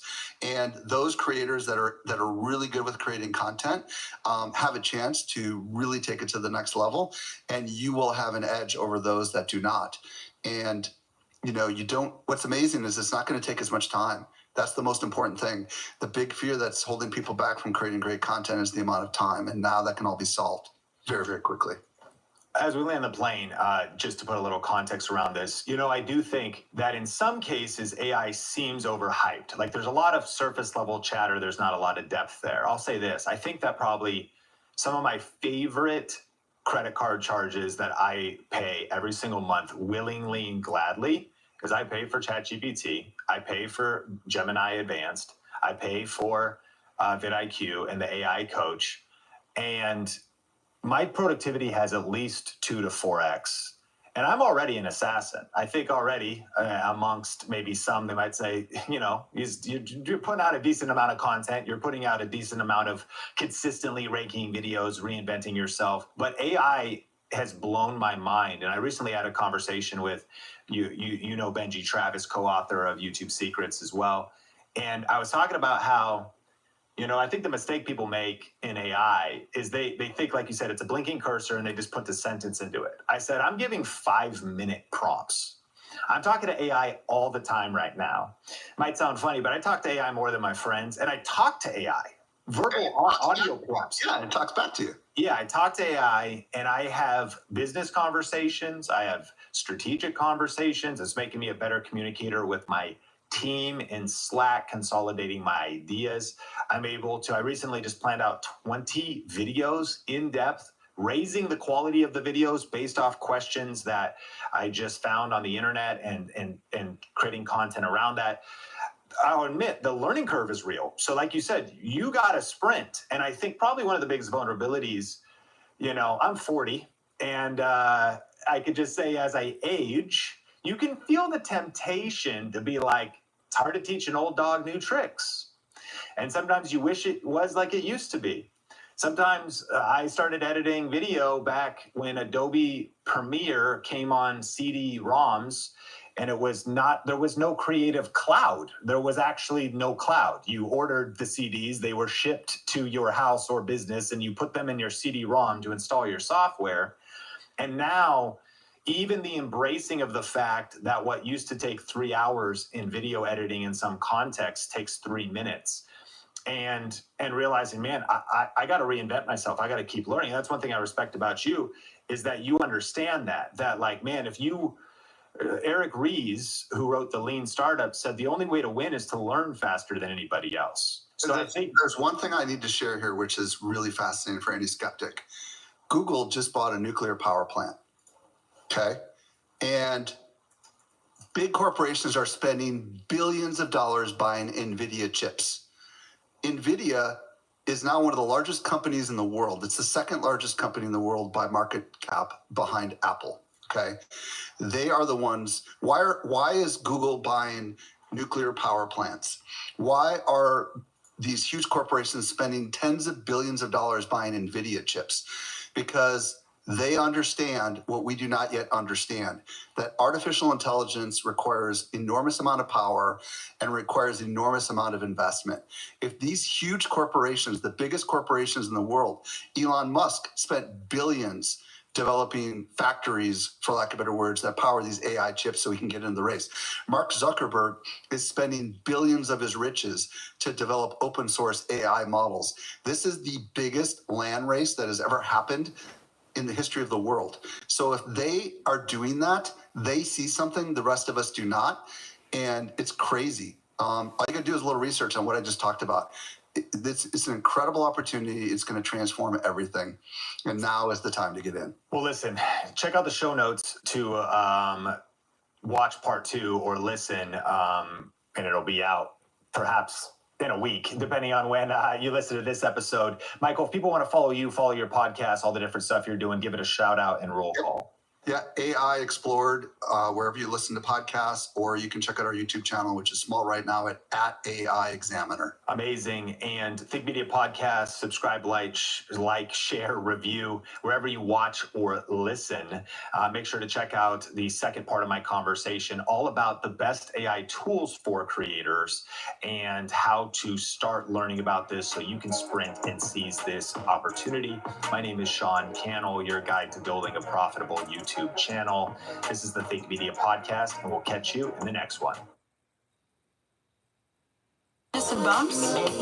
Get irritation defense for your pubic area. Venus for pubic hair and skin. If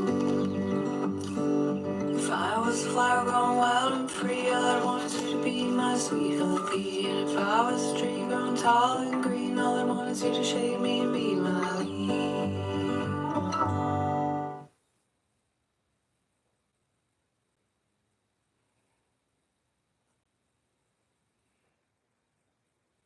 We're starting a YouTube channel in 2024. What would you do?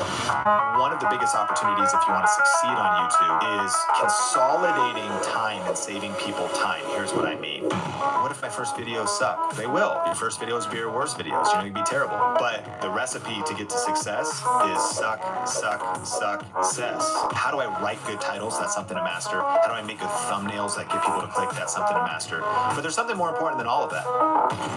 So, Sean, if you were starting a YouTube channel in 2024, what would you do? Especially considering that you've been in the YouTube game for 17 years now. You've started multiple channels, 3 silver play buttons. How would you get started in this new year? Yeah, so I wrote down 5 things when I thought about this question. And the first one is courage. You have to start messy. And I think about this, I have some tactics as we get into it, but now that I've had the chance to coach so many different people that have started YouTube channels and grow their YouTube channels, I've realized that really the first thing that holds us back is ourself and our fears and our mindsets. We feel like we're not ready. We feel like, man, is anybody going to care?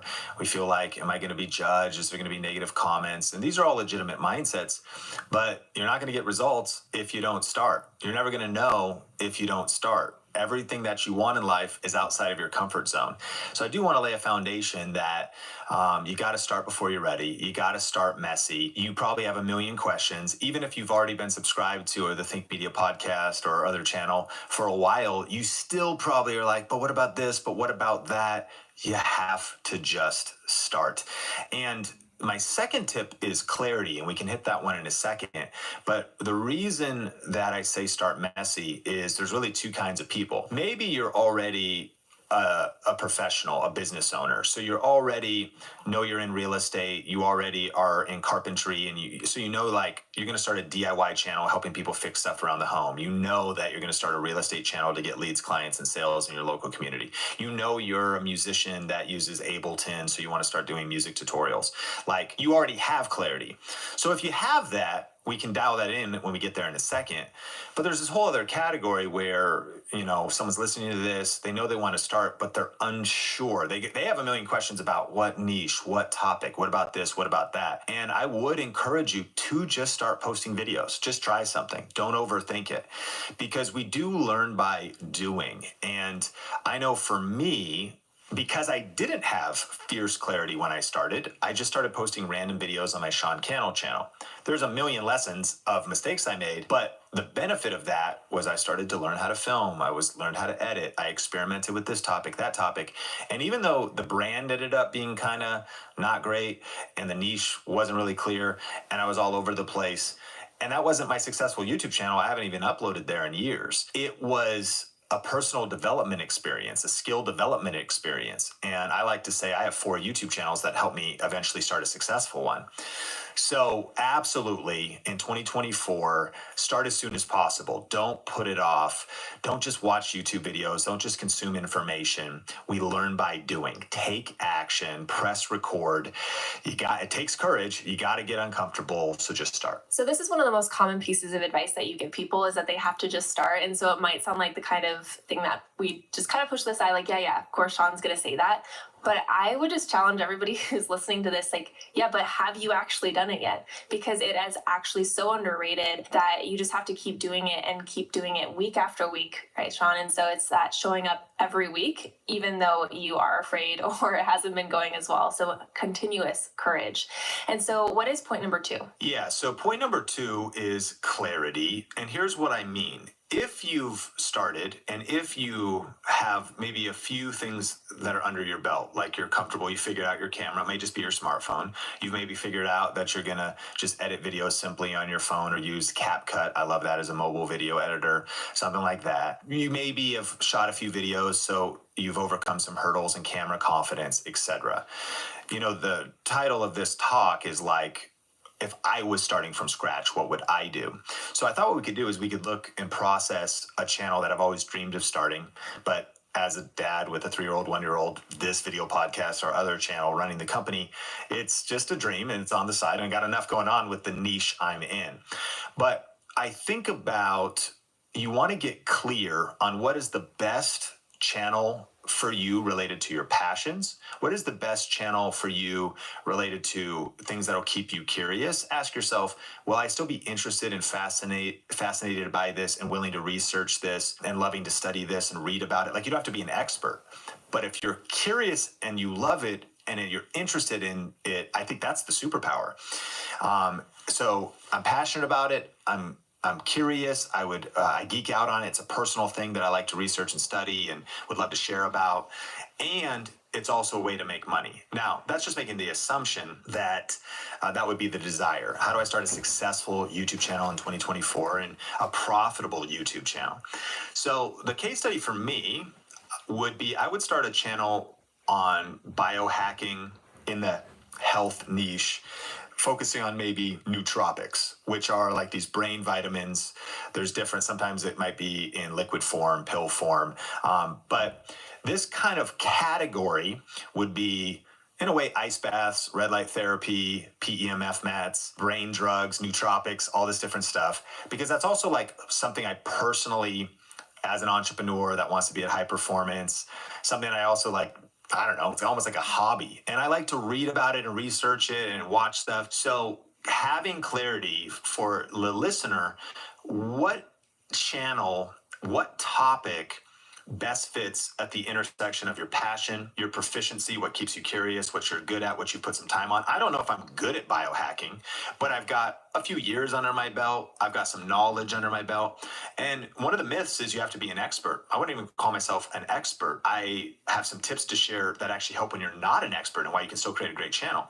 But I am just a few steps ahead of others in that area. I've read more about it, researched more about it, followed people. Okay, great. And I'm also before I've even started the channel, identified like a business plan or a money plan related to that. And we call it profit, passion, proficiency, and profit. And around profit, it's like I can do affiliate marketing for the different products that I personally purchase. I've got red light therapy panels on my wall. I've got a PEMF mat. I've got these cupboard full of liver and glutathione and vitamin D12, vitamin D plus K2, and I'm drinking all kinds of like ginger shots and comparing element electrolytes to other electrolytes and how much sodium, magnesium and stuff. So it's, again, I'm personally into it, and I love talking to people who are experts, which I could interview, and we can get back to that. So if we're talking about how do I start a successful YouTube channel from scratch, one of the most underrated things is getting your niche right, getting your topic right. And don't let that be confused with starting messy. And don't let that be confused. Nobody wants to hear this, but let's say you started a YouTube channel wrong. I think that's still okay. It never really worked. You did 50 to 100 videos. One of the most painful things could be pivoting your niche or starting a second channel. But people make the mistake that a lot of times that's what it takes to find success. There's a stat that says the average successful entrepreneur that like gets through the dip of hard work and getting cash flow and getting startup happening and actually makes it to some level of success and sustainability has started 2.6 businesses. So what does that mean? They have one successful business and out of 1 to 2 that failed. So on average, so any successful entrepreneur business owner that now has a successful business on average had at least 1 fail or 2 fail before they found the one that worked. I think that could be similar to YouTube as well. And it may not be that you actually have to have a different channel, but I think that should give you permission to what if my first videos suck? They will. Your first videos will be your worst videos. You'd be terrible. But your way to get to success, I heard one person put it this way: the recipe to get to success is suck, cess.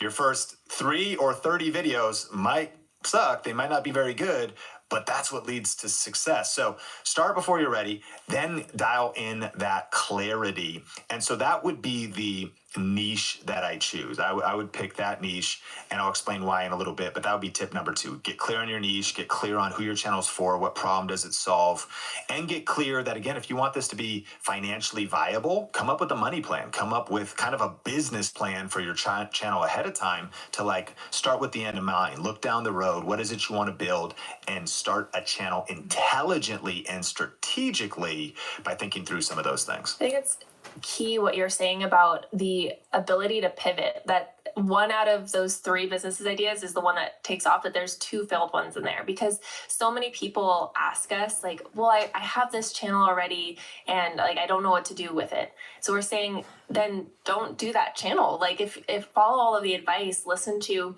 Sean Cannell and other experts, and actually, don't be afraid to pivot and to change into, after you're taking in all of this advice. And so I think that one is really key for a lot of people listening, because a lot of people are going to need to pivot after listening to a lot of this training. And so that takes us into point number 3. Yeah, so point number 3 is create a schedule. What gets scheduled gets done. It's in a way also create a system for how you're going to be producing content. We don't rise to the level of our goals. We fall to the level of our systems. What's a system? Well, I am researching on this day. I'm recording on this day. It may be even things you put into your life. My aunt's going to watch the kids Saturday morning so that I can film. I'm going to edit here. And then eventually, and there's a lot of things more than we'll cover here, but then I take the SD card out. It goes to my computer. The system is I use this editing software, and then I put it in there and I export the file and I upload it. And ultimately, one of the most powerful things we've created is not just a 7-step system for YouTube success at Think Media, but probably 100 micro systems. Everything in life, I think, for a life well lived that's effective and productive is going to be empowered by systems. And so having a schedule is one of those. If you're going to start a channel, it's not enough to just start it, because technically to start a channel, right, you just got to set it up. But what we mean is, like, can we start a channel that has some level of consistency on it? And I would recommend, there's so many different answers to this question, but it's like, how many videos should I upload a week? I would recommend 1 video a week. And I would want to define that. 1 thoughtful, strategic, quality, researched, crafted video per week. I don't mean it has to be edited or anything. Again, you may be able to just hit record, talk for 7 minutes, turn the camera off, and upload it. But for that 7 minutes to be as powerful as possible, having a little practice, having a little planning, having some notes in front of you, thinking about what the title is ahead of time, thinking through it. Prior planning prevents poor performance. And one of the biggest opportunities, if you want to succeed on YouTube, is consolidating time and saving people time. Here's what I mean. So really successful personal finance YouTuber named Graham Stephan. And one of the things he's known for is he puts out great research videos that are concise, clear, and they really take complex information and they make it simple. Well, what does he do? He's known for researching 20, 30, 40 hours for one video. Now, I'm not saying you have to take that much time to be successful, but think about what happens. If he researches and plans for 20 hours and the final product of his video is 10 minutes, it's one of the reasons why the video is so successful, because we're all so busy in our lives. You're doing the heavy lifting. Again, even if you don't edit, if you take an hour or 2 hours or 3 hours to prepare, and then all of that time preparing, you've consolidated it down into a 3 to 5 minute or a 13-minute video, you're doing a service to people. That's why people feel the value of it. The flip side is true. If you just wing it, it kind of reminds me of my first video. I was like, listen, this is my first video. I'm not going to be energetic or entertaining. I don't even have a plan. But that video didn't go viral, like, because there was no plan. There was no energy. I didn't really go into it intentionally. So 1 long form upload per week, to clarify. I think that it gets interesting with YouTube Shorts. Those are much easier to create. It's fine to start with YouTube Shorts. Those are going to be vertical videos, 60 seconds or less. That maybe switches it up. So if you can do a long form video and a couple shorts, totally fine. If you have bandwidth for more, great. But I think people are underestimating committing to uploading just 1 quality video. And this is what I mean by quality too. I mean content value, not production value. Back to not editing. Content value would be you put your phone on some shoe boxes in front of a window. There's carpet on the floor and it's a smaller room. So just the on-camera phone microphone is good enough. Like, so you have no accessories, no gear. Great. But people can hear you, they can see you, you got some daylight. The production value is not that impressive. It's not a fancy camera, but the content value is the title you thought about, the topic the audience cares about because of research, and then the investment you've put into the information that you're sharing. And so think about that content, like high quality content. And I've heard it said that the definition of excellence is doing the best you have with what you have right now. So excellence is a spectrum. Of course, if you're not comparing yourself to other people, you just want to beat your previous best. If you start messy, if you have a decent level of clarity of this is the direction I'm going, this is who my channel is for, what problem it's going to solve, and then you commit to once a week, a lot of things that can happen. Momentum happens. You learn as you go. You start getting a feedback because you're putting outputs out there. You evaluate the results as you go, and you are continuing to improve. We always say get 1% better. And there's something powerful about the 1 video, and long form is your best path still to being paid the most money from YouTube, to, I believe, having the deepest impact. Sure, shorts can attract a new audience and they can spread and absolutely do shorts. But to me, that's like the foundational ethic. Like YouTube, long form, and by definition of long form would be over a minute, but I'm saying, 5, 8 minutes, 12, 16. We get wrapped up in those details. Just quality. How long should the video be?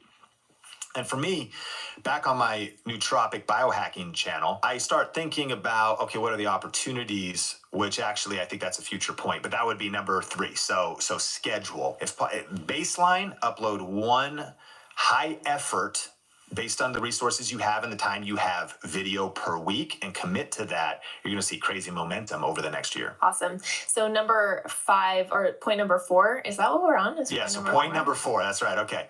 So point number 4 then is topics. I think that in 2024, one of the biggest mistakes that people are making is they're not knowing what matters most on YouTube. So let me actually go in descending order of the things that and how important they are. People wonder, how important are YouTube tags? Not very important. Let's put that in number 5. Okay, how important is your YouTube description? Kind of important. You can reinforce some. Attention super markup shoppers, it's about time we paid everyday low prices, like at Aldi, not increasingly high prices for potatoes. Aldi doesn't play pricing games. That's why they're number 1 in everyday low prices. It's an Aldi thing.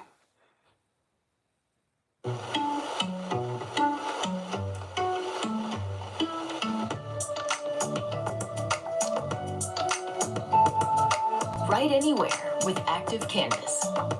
Kindle Scribe. Some words and data that might communicate to YouTube what the video is about. Also, there's some practical things there that could serve the viewer. Maybe some links you could put in the description that could lead to monetization. So description is probably in the 4th place. What's most important with the videos? Okay, in 2nd and 3rd place, I think it's a tie. People say, what's most important? Is it the thumbnail? Is it the title? I would say thumbnail is actually probably 2nd place because it's more important than title. You want a good thumbnail, but you literally can't have one without the other. Like, they work together. So I'd go 3rd place, most important would be title. 2nd place, most important would be thumbnail. And when I'm thinking about that, we'll get to number 1 in a second. But when I'm thinking about title and thumbnail, that helps you with just, again, so much clarity around crafting a title before you press record. That's going to lead to clicks and views and success there. So people say, okay, how do I write good titles? That's something to master. How do I make good thumbnails that get people to click? That's something to master. But there's something more important than all of that. And that's usually the only thing that gets brought up in conversation. Okay, so what's in 1st place? If tags is 5th, description is 4th, title is 3rd, thumbnail is 2nd, what's in 1st place? Topic. Topic is in 1st place. And here's why. Because the creator who understands the viewer best wins. And if you wrote the best title possible, these days there's AI tools, and so you're like, help me write a great title about X, you write a great title. If you design the most amazing thumbnail as possible, like you hired a graphic designer, you paid him $500 for the thumbnail. You hired a writer who's a famous novelist. You paid him $500 for the title. Okay, well, if it's about a topic that is not what's top of mind for people, a topic that people aren't super interested in, a topic that isn't actually like a pain point or a high desire, here's what I like to do. I like to actually score topics on a scale from 1 to 10. How interested are people in this topic? Is it a 1? They're not that interested. Like, it's information they may want to know, but they're not that interested. Is it a 10? It's the problem they're worrying about every night. If you're looking to get your first 1,000 subscribers or make your first $1,000 on YouTube, then join our free YouTube challenge that many other small creators have joined and seen tons of success. During this free challenge, Sean is going to share some of the best strategies for growing to your first 1,000 subscribers on YouTube, as well as making your first $1,000. Just go to tube1kchallenge.com or check the link down in the description. It's their highest ambition. It's one of their biggest problems. It's troubling them. It's causing conflict in their relationships. It's one of their desires. And if you think about the topic being a 10, even if, this is what's wild, even if the title is not great, the thumbnail is okay. Again, tags almost have no weight anymore, but there's some practicalities to them. Description, like, topic is just such a big deal. And if you talk about the right topic at the right time, look at anybody that covers trending news or something that is timely in the moment. The thumbnail might be terrible. Like, all they did was get a few things in the title right. To at least you just know what it's about, but the fact that you wanted that information right now, that story right now. So I think it's about topics. And let me apply some of the topics I would do to my biohacking channel. So on my biohacking channel, I would do product reviews.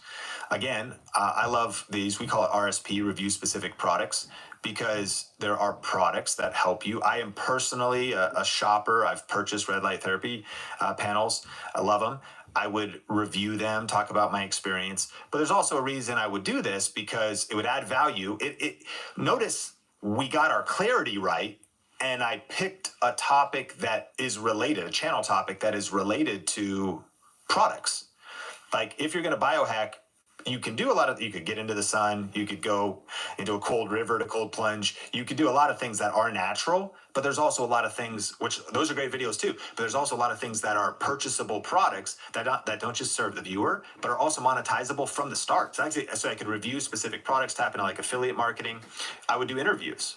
So again, I'm not actually really that big of an expert. I'm just the curious student that almost would act like a reporter to curate the experts. I love the interview model because it allows me to just learn more, ask questions that I have. And here's what I'm saying. You don't need to be a product review channel. You don't need to be an interview channel. We actually teach 16 different kind of topics, video categories that are very powerful for getting views. Interviews is one of them. Review specific products is one of them. But I'd be picking topics. And what I love about, again, interviews is probably not at the start. I wouldn't be able to get somebody like Dave Asprey, who's big in the biohacking space, or I wouldn't be able to, not at the start, but you could start like interviewing different people. I use what's called a PEMF mat, pulse electromagnetic field. There's all these things about recovery, what it can do for your body, all these benefits. And I discovered a guy named Dr. Pollack, who's kind of like the leading expert. He wrote a book. He also has an e-commerce store. He also has an affiliate program. Before any of that, I went with personally, I wanted to feel better. There were some chronic health things. It's a very niche product, a niche category, but I don't have this channel, but I have a feeling someone like Dr. Paul, he has like 5,000 subs on his YouTube channel. I think he'd agree to an interview with me. And I could jump on using a tool like StreamYard or something like that and interview somebody who could go deeper. There's endless opportunities in the biohacking world to do that. So I'm now creating leverage. That's one form of content. I could go to the products that are already in my house because I'm living this. And that's why if you pick the right channel topic, you should already have the stuff because that's who you are. That's what you already are into. That's what you love. And now you're able to cash in on your passion. You're able to monetize your passion. And I would answer specific questions related to biohacking, maybe, how do you get better sleep, or is melatonin good for you or bad for you? And I actually would need to probably do a lot of interviews to get some of that information. But then I also would teach specific skills, maybe things I've learned how to do. Here's how here's the routine that I have. I might do morning routine videos. So that topic is a topic for another time. But I think picking the right topics is going to be so key to getting views. Picking the right channel topic and picking the right video topics. And the last thing I'll say on this one is there's really kind of two big categories of content. There's search-based content and there's suggested content. Let me try to define. Search-based content, what's powerful here is Biomax red light therapy 900X or whatever model panels reviewed. This is what I love about this. Is the reason I love product review videos is because products are influencers. People are listening to this, right? Sean, I'm at zero. I'm starting from scratch. How do I get discovered? And people don't know you, and people are not searching for you, and they're not looking for you. And why would they? Because they don't know you yet, and you're in obscurity. So what you want to be asking if you're starting a channel from scratch is, how can I tap into influence that's greater than my own? Most people think, I wish somebody famous would shout me out. I wish I could get a famous interview. Well, of course, that's one thing that would be helpful. And that's another reason why interviews are a great form of content. But people don't realize that products are influencers. One of the ways I grew my brand was I talked about particular camera models. You didn't know Sean Cannell yet. You knew you were looking for a reviewer comparison of the Canon 60D. You found that video. You saw that was my experience, video, teaching how to use cameras, the best lenses. And then some level of connection happened there. And the influential thing was a search-based topic, was something that somebody was looking for. So I actually, starting a channel from scratch, and even for established creators that want to continue to grow, I would not ignore search-based content. In a suggested world, and I'll explain what that is briefly, but search-based content is actually kind of a forgotten art, and it's probably one of the biggest opportunities for people in 2024. But then the other option is suggested. So if the title of a search-based video is, tutorial or review of a Biomax red light therapy light, a suggested title might be like, this weird gadget supercharges your brain. And it's that's not search based, because you didn't wake up and be like, is there a weird gadget that supercharges my brain? But we all see YouTube videos like that. That's your biggest shot for getting more kind of viral content. You're going for mystery, curiosity. The thumbnails, like, what is the gadget? They maybe see it. You're doing that kind of thing. And what I've seen is there's extremes. People usually pick one or the other when the superpower is to potentially do both. The other superpower is realizing that videos titled properly can kind of also tap into both. And so red light therapy benefits, pros and cons of red light therapy, dangers of red light therapy, that's a little more search-based, but you also might be like, warning, stop using red light therapy panels immediately, ... And so that actually could be searched. Like maybe somebody types in red light therapy, they actually find that because and then you take it down the direction. Like, again, you don't want to clickbait, but there is something about mastering marketing, mastering human psychology, and those are some of the skills you want to learn. And maybe you're in the video, you're like, listen, you need to stop using red light therapy if you don't want to feel awesome and amazing. And they're like, oh, you kind of, I thought you were going to say dangers. Yeah, if you just, so I think so anyways, topics, learning how YouTube works, tapping into the power of search-based content. That's also what I would focus on heavily if I was starting. And it's, if there's it's easier, I would argue it's easier than suggested, just meaning, if you are still developing your charisma, your skills, you're nervous to get on camera, you're still just getting started. We have so many students who have filmed videos on the worst camera ever. It's like they're filming on a baked potato. It's like a horrible webcam in a poorly lit office. The shot composition is bad. The audio in the room is echoey. Their hands are glued to their sides, and they're like, and we've also watched them transform over months and years.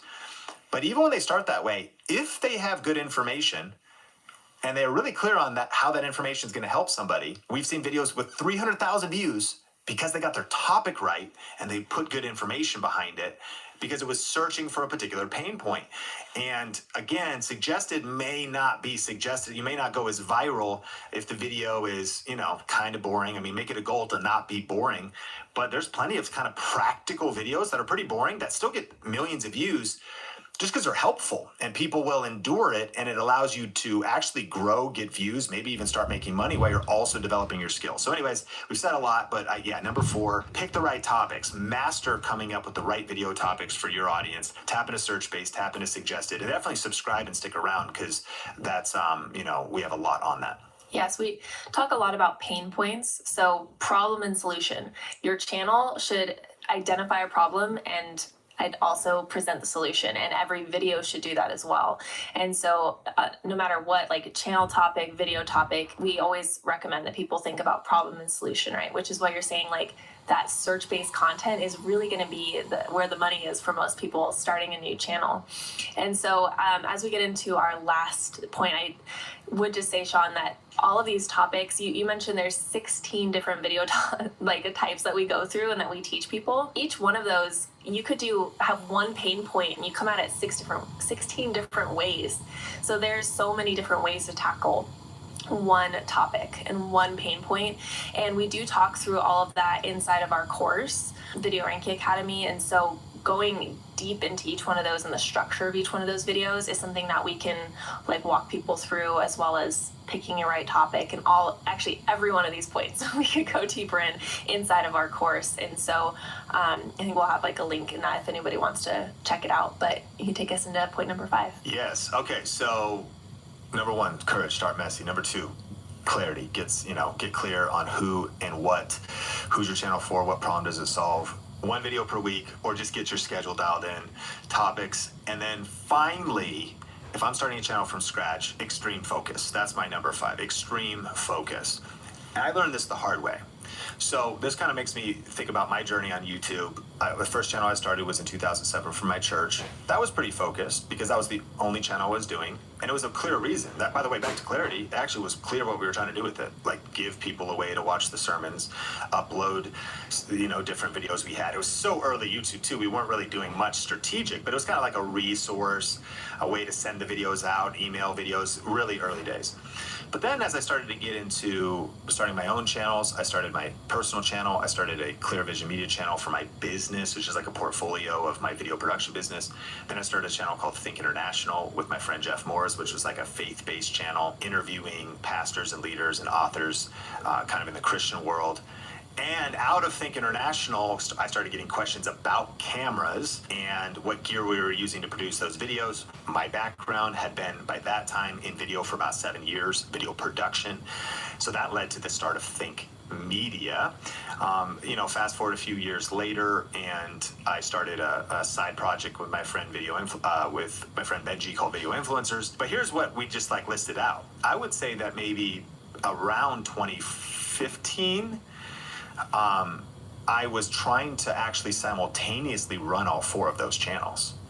I was still collaborating with Jeff every so often. We'd go to a Christian conference and interview a few people. I still did some video production jobs, so I'd upload those in my portfolio. I wanted to vlog when I could and vlog a trip that I was on, so I uploaded that on my Sean Cannell channel. I wanted to be consistent on Think Media, and then eventually, because I up to that point had so much YouTube experience, we started Video Influencers to kind of collect our learnings and ramp up to a book we eventually wanted to write. So here's what I'm saying. I was doing way too much. And that was not the only thing I was doing. My life is just as complex as anybody else's. I mean, I know people listen to this. It's like, you got stuff to do. You might have got kids, you got school, you got work, you're busy. And when I think about extreme focus, I think that the problem is if you try and chase 4 rabbits, you'll end up catching none of them. Or you'll just be so tired and fatigued and you'll delay your eventual success because you've diluted your energy in 4 directions when you could have compounded it in 1. So I think there's a couple mistakes that people make when starting a YouTube channel. They maybe get an idea, they have a topic, but if you're listening to this, you're probably like me. You're creative, you have new ideas every day, you might have new ideas for YouTube channels every day. New businesses, new opportunities you see. You might be like, ooh, I should talk about AI. Oh, I want to start a bone broth company. What? I want to, start doing a book club. I want to write a book. I want to write an ebook. And that's as I spin off. And that's not just YouTube, because if you're listening to this too, you're like, maybe I want to create an online course. When am I starting my merch line? How do I start my Patreon? How do I slow down? Take a breath. Extreme focus. Coming from the person who just tried to do it all, it led to more fatigue. And I'm so grateful that all those learnings and pain points ultimately got me to where I am today, and I'm very grateful to be here. But one of our company missions is to shorten people's learning curve. We just want to help you avoid the pain and the heartache and the fatigue. And for some, chasing too many rabbits might lead to so much exhaustion, so much discouragement, so much burnout that would have been avoidable if you guarded your focus. So I've heard focus stands for this: follow one course until successful. Focus. Follow one course until successful. What's the one channel you're focusing on? What's the one brand you're building? What's the one business you're building? And I'm actually pretty stunned, and I know that maybe at least half people listening to this, though, they want to start from scratch, but they want to start 3 channels because they're like, man, I got so many passions. But now that I've thought about how the channel should have a clear who and a clear what, well, the answer must be then to just divide the things I want to talk about on 3 channels. And I would challenge you that would be an answer for organization, but that's not the best solution for your sanity, your success, and your momentum. If you had to pick one, pick one. Hey, Max. We're gonna play a board game if you wanted to join us. I love you. Is your cat getting too cool? Give him Temptation's Creamy Puree.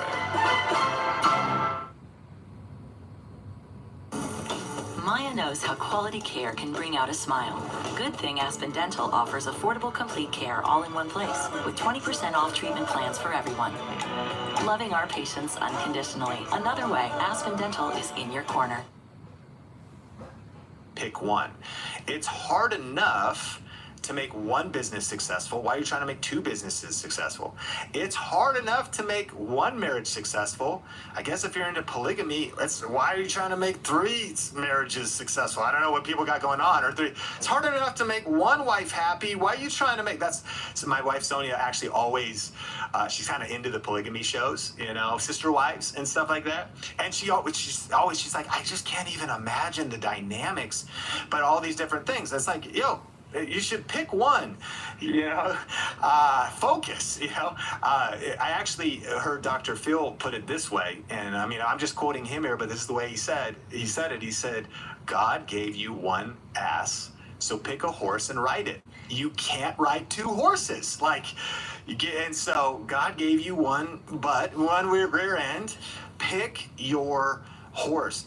And let's just go a little bit deeper on this. I think the other thing, though, if I'm starting a YouTube channel from scratch, I also want to be hyper aware that I want to say this. 2024, public enemy number one is distraction. And in 2024, we got more noise coming at us than ever before. There's more side quests on Instagram and distractions and more ads coming at you that you could be hit by and more business opportunities. Because even as you're starting a YouTube channel, again, you're like, oh, what? There's like new tools to make my merch? Which, yes, like eventually you could make merch and you could get your t-shirt going. And you're on day one and you're like, should I use Patreon or should I use YouTube channel memberships? On day one, neither. You should start, get one video up a week, make sure your topics are good, get clear, and like be consistent, because you don't even have enough momentum yet to be like worrying about the full business development. I'm not saying put that in your business plan. It's great to have clarity of at least the general direction of the best ways to monetize your particular niche, but people get so distracted by so many different things. And it delays success. At best, it delays success. At worst, it just wears you down too much. You can't think clearly. You got noise coming at you. You're maybe watching too much content on YouTube. You're watching too many experts.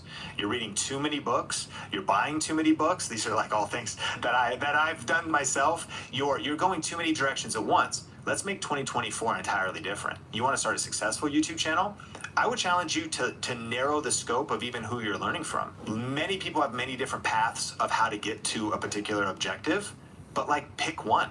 Like pick an expert, pick a system, and work that system. There's a famous military quote that says a good plan violently executed this week is better than the perfect plan executed next week. There's something about having a maniacal sense of urgency, but also a maniacal sense of focus, extreme focus. Because there's so, you know, I want to get in shape. So what am I going to do? Follow 4 personal trainers? This actually is a challenge that I have. I have my network of relationships in like these different business groups I'm in and whatnot. And I'm fortunate, and the students that we coach, and we coach a lot of people in fitness. And oftentimes people will come to me and be like, Sean, you know, VRA, Video Reiki Academy, the team, Melissa, like you guys have just transformed my life. I'm so grateful. I would love to like coach you for free. I know you have a goal of getting in shape, or I'd love to give you a discount, or I'd love to give you this. And I'm like, okay, cool. But then here's the problem. Is I got this person that they have a methodology that they're willing to do that. I have another guy over here that he's willing to help me. And then I have another thing over here, and I actually have a personal trainer that I hired here in Vegas. And I got another, and everyone's a shiny object. Here's what's interesting. If I actually just work out a little bit and do the stretching and work a diet plan, it doesn't have to be the perfect. If I just work one of them, then I'm going to get more results than actually being overwhelmed. My brain shuts down, and then I end up doing nothing. And I hope that people can really, they're probably feeling that. Like, this is too real in a 2024 world. And it's not that eventually you can't continue to sharpen your skill set. Like, man, I really learned this methodology in 2024, and I mastered it. Like, I've heard people say, they brag about, I read a book a week. I read 52 books in 2024. That's some people's goals. I want to challenge you, maybe change that. What if you only read one big book this year 52 times and mastered it? What if you so focused, like the ultimate badge of honor is not how much information you consumed. The badge of honor was how much information you mastered and implemented and applied. So extreme focus, try to narrow down your time, your energy, and don't misunderstand me. One of my favorite quotes is, you could do anything you want, but you can't do everything. I think it was David Allen who wrote a great Get Stuff Done productivity book. But I actually would expand on that. I would say you can do anything you want, but you can't do everything. But actually, you can do everything, just not right now, just not all at once. So if you start looking at starting a YouTube channel from scratch right now and start dreaming over the next 5 to 10 years, it's been said that most people overestimate how much they can do in a year, but they underestimate how much they can do in 5 to 10 years. So don't overestimate how much you can actually get done in 2024. Focus, extreme focus, get this thing moving, and then know that, okay, after you have your sequencing, after you have move 1, 2, 3, 4, 5, I'm doing my weekly video, I'm clear, I'm starting messy, I'm doing these certain topics, some momentum's building, I'm investing in myself, I'm leveling up my skills. Okay, great, it's been a great 12 months. Now we're at a particular level. Now, I also have more rhythm, I'm not as overwhelmed by this, it's more of a routine. Now I want to write a book. Great. So now I'm going to write, after I got about 12 months into it, I'm going to start writing my book. Okay, maybe around year 3. And timelines can change, but just don't try to do everything all at once. I actually have a dream of starting another channel. Interestingly enough, I would love to start this health-related channel, and maybe I will. And we've got a team of 30 people here at Think Media, and we have help, but I actually am applying extreme focus. I want to get back to my Sean Cannell channel at some point, maybe do a little bit more behind the scenes, maybe some other stuff. But even I am choosing in 2024, we're doing Think Media, we're doing the Think Media podcast. We have 2 channels. Well, you have 2 channels, Sean. Yeah, and also 3 silver play buttons, a gold play button, and 30 people helping me. So like it's a little bit of a different season. Know the season that you're in. Stay focused. Kill distractions. Public enemy number 1 in 2024 is distractions.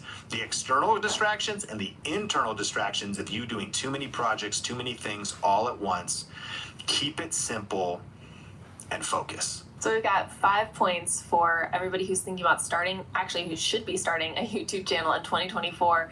And that is, the first and foremost, Sean, is clarity. We've got clarity or courage. Courage is first and foremost. Start messy. Yeah, you have to. So you've got courage, clarity, strategy and systems, topic, and focus. And so with those 5 points, I just think the entire time I'm listening that we can go so much deeper in each one of those, and there's so much more that we can be teaching, but we have to go all the way back to that first point. It is just courage. It's getting started, and it's filming your first video. And that really is the action item, the next step for everybody who's watching, is to just get that first video under your belt, punch fear in the face and press record, as you always say. And then from there, we can really start to work on each of those next four points over the next year. So after you do punch fear in the face, record that first video, and it's time to start digging into each of those next 4 points. Sean, as you were going through each one of them, all I could think is we have this the perfect bundle of courses that every single one of those points, we have courses and downloads and classes that go through them on a deeper level. We actually just closed out this really big sale on it, but I think we should open it back up for people who are watching, just because again, it's such good alignment. So we'll have that for our podcast listeners at thinkmediasale.com. We'll give you guys again access to that sale just for everyone who's listening. And it has, Sean talked about systems and processes. We have a checklist in there that's walks you through your entire shoot day checklist. So that's really that's literally the system that you need. We have a course called Niche Finder that talks through your channel topic. And so it really is direct alignment. Is as you're talking or listening to Sean, you're thinking, I want to learn more about this. I really want to get these things nailed down for 2024. That bundle is going to address all of those questions for you. And so thinkmediasale.com is going to be a great next step for a lot of people as well. And it's we were offering it at a crazy discount. I guess that's what we're going to offer for everybody watching now too. So it's just a really good opportunity to jump in and get started on some deeper learning. Thanks for listening to this episode. Make sure you rate the podcast, give us a review, and we'll see you on the next one.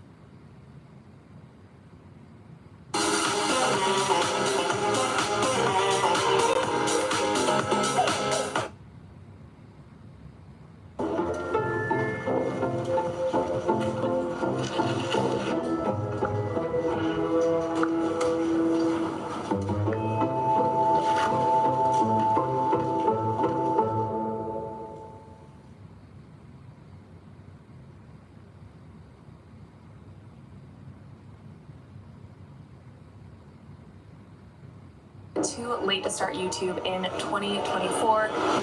Competition is a real thing, but the demand for good content on YouTube is really higher than ever before.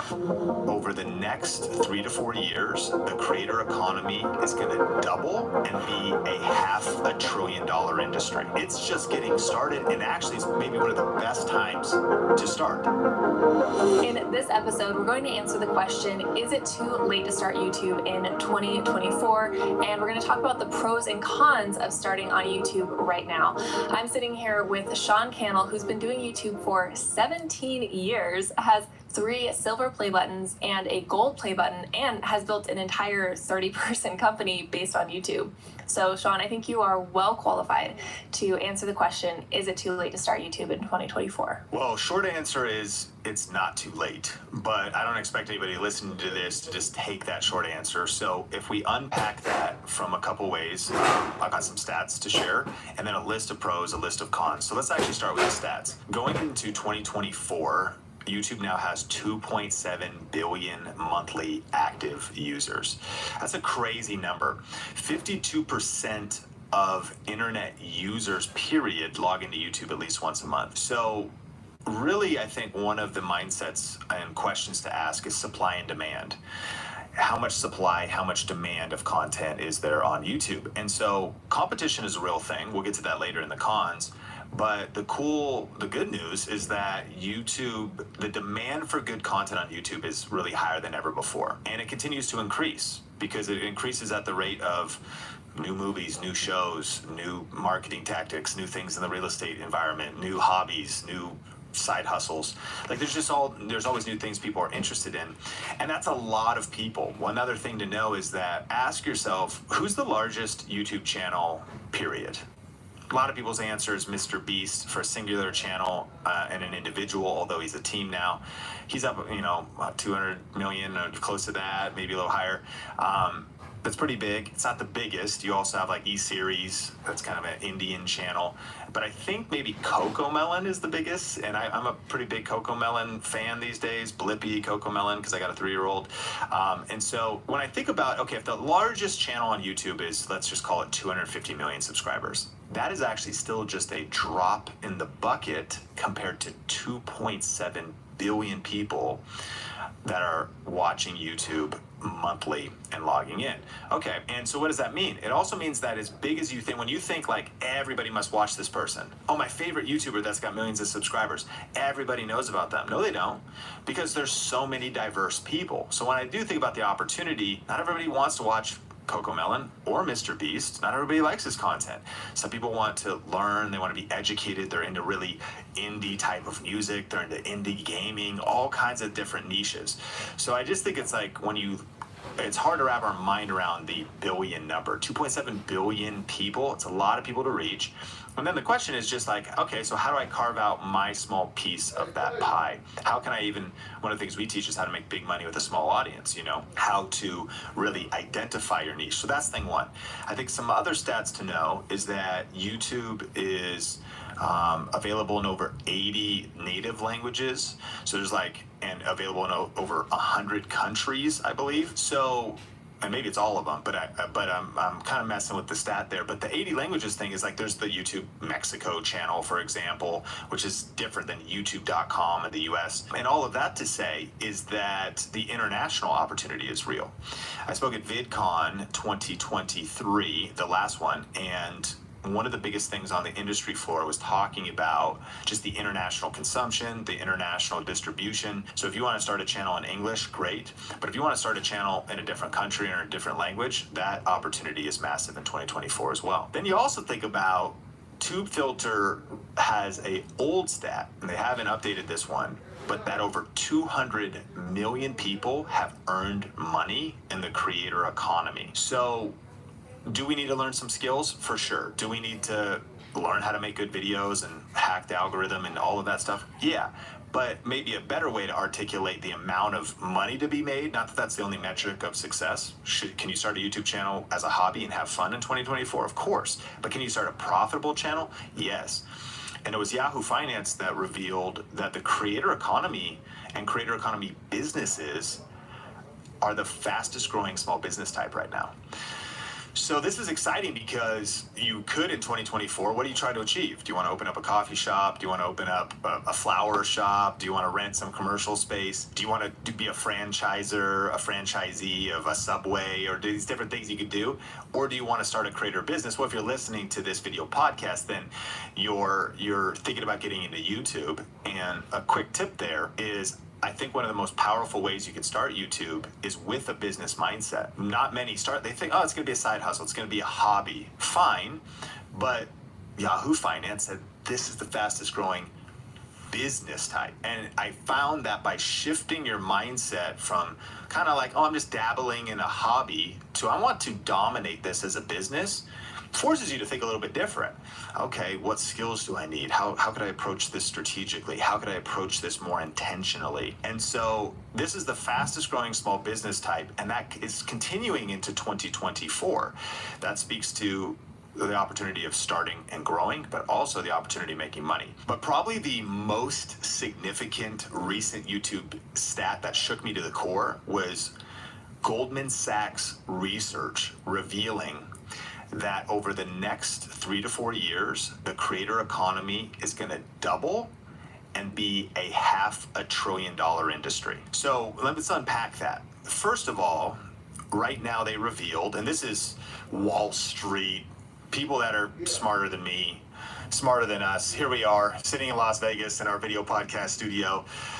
You're pretty brilliant. I'm glad to be getting to be here with you. But I mean, ultimately, we're sitting here. These are analysts, financial analysts, looking at big data, looking at numbers, looking at all this different stuff. So they have evaluated that the creator economy currently is evaluated at $250 billion. It's kind of one way of looking at how much money is in the system. If you applied this to a different industry, they might say how much money is in restaurants, top line, like how much money is in network marketing. It's this big of an industry. So currently the creator economy is a $250 billion industry. That's a massive number. And if you had just a tiny piece of that, the practicality of earning an extra 10 grand a year or $55,000 a year or whatever is more practical than people realize. But okay, it's 250 right now. And what Goldman Sachs research is looking at, based on all economic factors and things we're looking in this environment. I mean, people, sometimes we get doom and gloom. Oh, is it a recession? What's going to happen next? And of course, different things can happen. But they look at the market, they look at what's happening, they look at the trends. They say, okay, that's going to double in the next 4 years. The reason this is so insane is because, as you mentioned, I've been on YouTube 17 years. YouTube's only existed for, I think, 2005. So you go 2005 to 2014, that's 19 years. I started my first channel for my local church in a small town an hour north of Seattle called Marysville, Washington. It was a terrible channel. I mean, it was fine because it was for a church, but in these days you had a 15-minute upload limit, no custom thumbnails, we were doing everything wrong, our technology was inferior, all this different stuff. But I just have had the privilege of being in the game a long time, personally growing channels, helping others grow. If I'm understanding Goldman Sachs research correctly, they're saying this. I've watched the whole thing from start to now grow for the last 19 years, from 2005. And when did the creator economy start? Well, it started, to be fair, it's not just YouTube, this would be the other social platforms. When did it start? It started whenever the first platform, probably YouTube. YouTube, Facebook came a little bit later, now X, eventually Instagram. Those are kind of being, of course, the big ones. YouTube by far, and Facebook, I think, are maybe the biggest in terms of money. YouTube pays the most as far as creators. Okay, great. So it has taken from 2005 until 2024 that long for the creator economy to become worth $250 billion, for that much money to be in the system. And it's crazy. Now, when we think about that, we think about our own experience. We've generated millions of dollars in our company from 21 different income streams. Great. Okay, but what about people listening to this and other people? And they've probably watched YouTubers get famous that are entertaining, education YouTubers doing DIY and Etsy, making money. We get to see our students' results, so we see behind the scenes and see people making a couple grand a month, a few $100s a month from affiliate marketing. We see how much money is in the system of e-commerce and affiliate marketing. Just you make a video and recommend jeans or fashion or supplements or whatever, and how much money's there. Okay, so it's taken 19 years for this whole thing to be valued at $250 billion. And Goldman Sachs research says all that's happened in the last 19 years is doubling in the next 4. That's the point I'm trying to get across. Massive acceleration. Is it too late?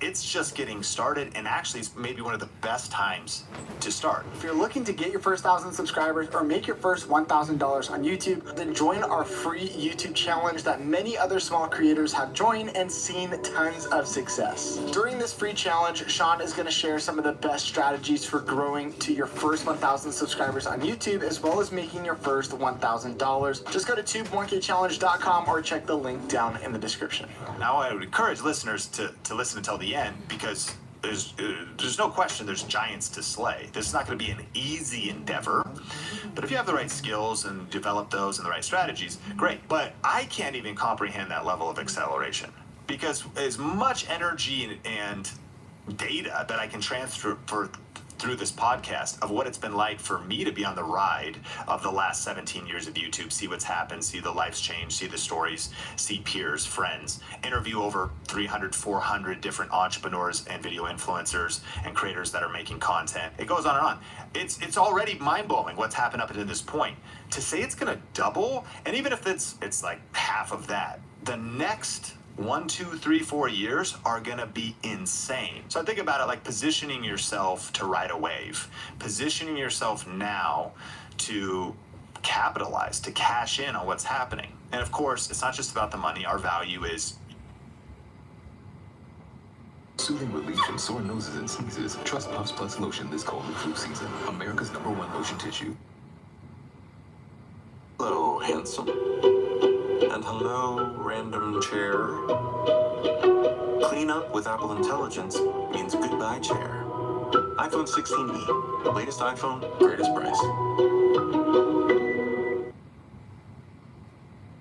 capitalize, to cash in on what's happening. And of course, it's not just about the money. Our value is you need money for the mission. It's really about impact. It's about people, but you need money to sustain it. So how do I make a profitable YouTube channel? How do I go full-time in the creator economy? How do I work from home? I think the data, the numbers, not opinions, support that getting into this game right now is the right time to start. And what would you say are the pros and the cons to getting started now? Yeah, so I've got a couple that are written down here. So I think 5 pros and 5 cons. Number 1, on some of the pros first. You do have audience reach. We already hit it, but YouTube is a vast global platform that will allow you to reach people worldwide. 2.7 billion monthly active users and continuing to grow. Number 2, I think, is also creative expression. You know, we do have an episode we can link up in the show notes that maybe goes through 15 or so reasons.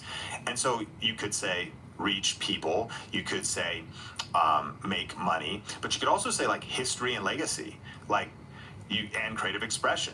History and legacy, documenting your family, like documenting memories, documenting your transformation, transferring your knowledge into videos so that, God forbid, you know, as a father, I think about this. I think about what if I was to get sick, or what if something awful would happen. This is why I would get life insurance. Is my wife set up? Is my family set up? But then I also think, man, I want to watch my kids grow up, my 1-year-old and my 3-year-old. But if I didn't, one of the things that gives me peace is that I actually could father my kids in some digital way by the videos I have on YouTube. Like, there's so much different content. It's even why now I want to share more vision and more values, because again, if a worst case scenario, my life's cut short, my sons could learn so much from their dad, could pick up so many different things because of putting videos. And then I think about creative expression, just becoming a creator, not just a consumer. There's stats that reveal there are negative health aspects, mental health aspects to social media. And we have to, like, comparison, like, you know, sometimes overconsumption. But here's also what's wild. Adobe did a study. There's also stats that reveal positive mental health correlation to being a creator, creative expression. When we make something, when you shoot, edit, upload, post on just the process itself is rewarding. And the process itself is transformational. You become a different person, I believe, in a positive way. It challenges you, it stretches you. Sure, you get uncomfortable, but that's where growth is. There's also the potential to make revenue, and we've got episodes on all the different ways of making money, but there's a real financial opportunity. And in 2024, those opportunities just continue to expand. There's never been more. YouTube just added shopping. There's shopping integration, their own kind of affiliates that's right through the platform. You've got all their different ways of making money, from super chats to ad revenue. But then you got brand deals, sponsorships, packaging your own products and programs, and a topic for another day, merchandise sales. Skill development, creating content enhances skills like video editing, storytelling, and digital marketing. And I would say that our stated mission is to have people get direct success on YouTube. Like, we want to help them get results on YouTube. But here's one of the things that gives me great confidence about what we do. If you just embark on this journey and you start to develop skills, it's kind of like a rising tide lifts all ships. You just begin to learn things like you understand marketing more, content more, attention more. It'll make you a better employee. It'll make you a better communicator. It just kind of forces you to level up. You develop skills, and yes, skills directly related to YouTube, but it'll influence other areas of your life and other practical areas of business, being a small business owner if you are one, all kinds of things. Community building, relationships. I mean, one reason why too to start a YouTube channel, no joke, maybe you'll find your spouse. Like, maybe you'll find a best friend. I have actually people who I would say are my best friends. One is Alejandro Reyes. We met because of YouTube. And so it's wild now, Alejandro, Sarah, their daughters, the intimate conversations, the memories we've made together, the things that have happened. That's because I started a YouTube channel? That is crazy. Like, he's such a homie, he's such a brother, you know, like, and the community you could build, the lives that you could share, the connections that could be made. So I definitely would encourage, you know, we always link up great show notes, but there are even more pros than that. But that's 5 pros. What are some cons? And we can unpack these, and I think we're doing a 2-part episode here. So if people are new, make sure to subscribe wherever you listen or watch. And in part 2, we'll get really tactical, and I want to break down a case study of a theoretical channel I would start and exactly how I could do it and the nuances there. So anyways, look for part 2 of the episode. But some cons. Okay, high competition, for sure. And I do believe the demand for good content is still outpacing supply. As many videos as there are, I never have enough. I watch YouTube every day. And if you're listening to this, you might not. When we go home and or at the end of a day, work from home, when we go downstairs, I grab my Apple remote, I open up YouTube. Like, YouTube is kind of the world I live in, and a lot of people are living in that world. It's, you watch your favorite video podcasters, all this different stuff. Okay, great. So there's demand, but there is competition. And so with millions of channels, standing out and getting a substantial following can be challenging. And saying that, I mean, man, we could really camp here, but I think the footnotes could be like, so you got to ask yourself, how can you position yourself to be different? How can you play to your strengths, minimize your weaknesses? How can you find a unique angle in the market? Or how can you just assess that maybe you're not going to be the biggest, but how big is the TAM? How big is the total addressable market? Here's what I mean. We encourage people to ask, what's the largest YouTube channel in the topic that you're interested in starting a channel about? For example, we have a tech channel called Think Media, and I think about tech itself, and I think that maybe Marquez Brownlee, MKBHD, might be the biggest tech channel. And I think he's at 15 million or 17 million, who knows, fact check, I don't know. But it's, you know, so you think about that. Some people look at that and they see it as competition. I actually see that as verification that the market is so big that the opportunity for you to build an 1,000, 3,000, 7,500 person subscribed channel around an aspect of tech, monetizing in a few ways, and maybe in the next 12 months building up your monthly revenue to a few $100s, a few $1,000s. If you were just going pure creator from scratch, that competition is sometimes kind of overrated. Like, now, the flip side is you do want to assess what are the different market dynamics, meaning if you were to start a channel, what's the biggest channel on underwater basket weaving? I don't even think there is one.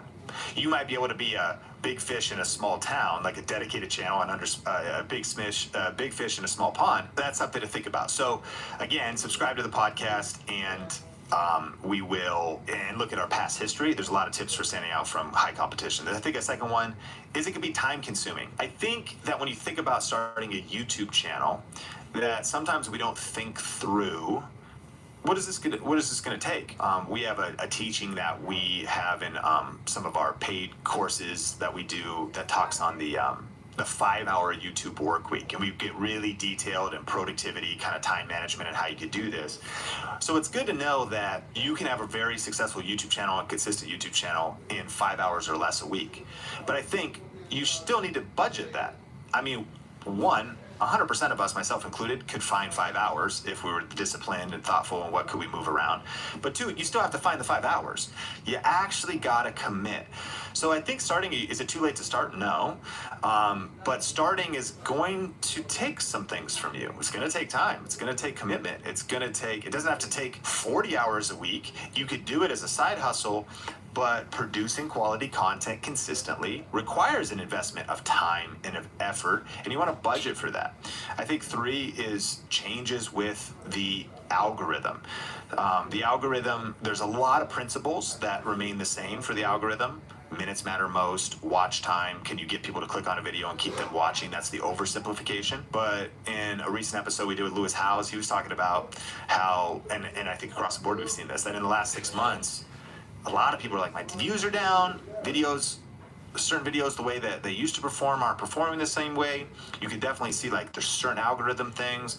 How is YouTube prioritizing shorts? How does it work with long form? How do the two work together? And maybe another way to put number 3 is the con would be learning curve, is learning how YouTube works, learning the different skill sets that are required to have success on YouTube. We're not here trying to make this overly simple or say like this is going to be easy. There's something about learning how to speak and communicate, learning how to edit, learning about how to capture. All you need is your smartphone, and editing can be simple, but that's still a learning curve, learning how YouTube works. I think number 4, this is a big one, is negative feedback. Is a level of an emotional toll that could hit you by being on YouTube. Just different. Sometimes it's direct negative feedback. You get a comment that hurts. Sometimes it's a little bit imagined, but kind of real. Oh man, I'm like putting myself out there. Like, what are people thinking about me? And maybe somebody says a negative comment, but then you kind of amplify it. You're like, is that what everybody thinks?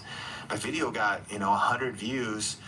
And I got 3 positive comments, but somebody said a kind of a mean thing. Are people just watching me and judging me? You just can really get all in your feels, all in your head. And so you're ultimately exposing yourself to public scrutiny, and negative comments can be a downside, and they can be something that you do want to prepare for. We encourage you to have thick skin, but a soft heart. We often quote Aristotle, who said, if you want to avoid criticism, just be nothing, say nothing, and do nothing. So to avoid criticism on YouTube, not starting a channel on YouTube would be one way to do it, because it's not an issue. But more than anything, I think that's something to prepare for, to develop mental toughness, to be connected to a strong community, probably digital for most. And that's one thing that people love about our like VRA community, is even just a place where you can relate and process and like, yeah, that was kind of mean, but it did kind of hurt. But like, yeah, let's push through it, and to have some level of encouragement happening. You'll probably discover that your spouse, your partner, your friends, and anybody in your world that is not a content creator, they won't even get it. They can't relate, and you'll feel pretty lonely because they can't relate. And they're not bad for that, but they also, you're like that. I put a lot of work in that video, and that comment really hurt.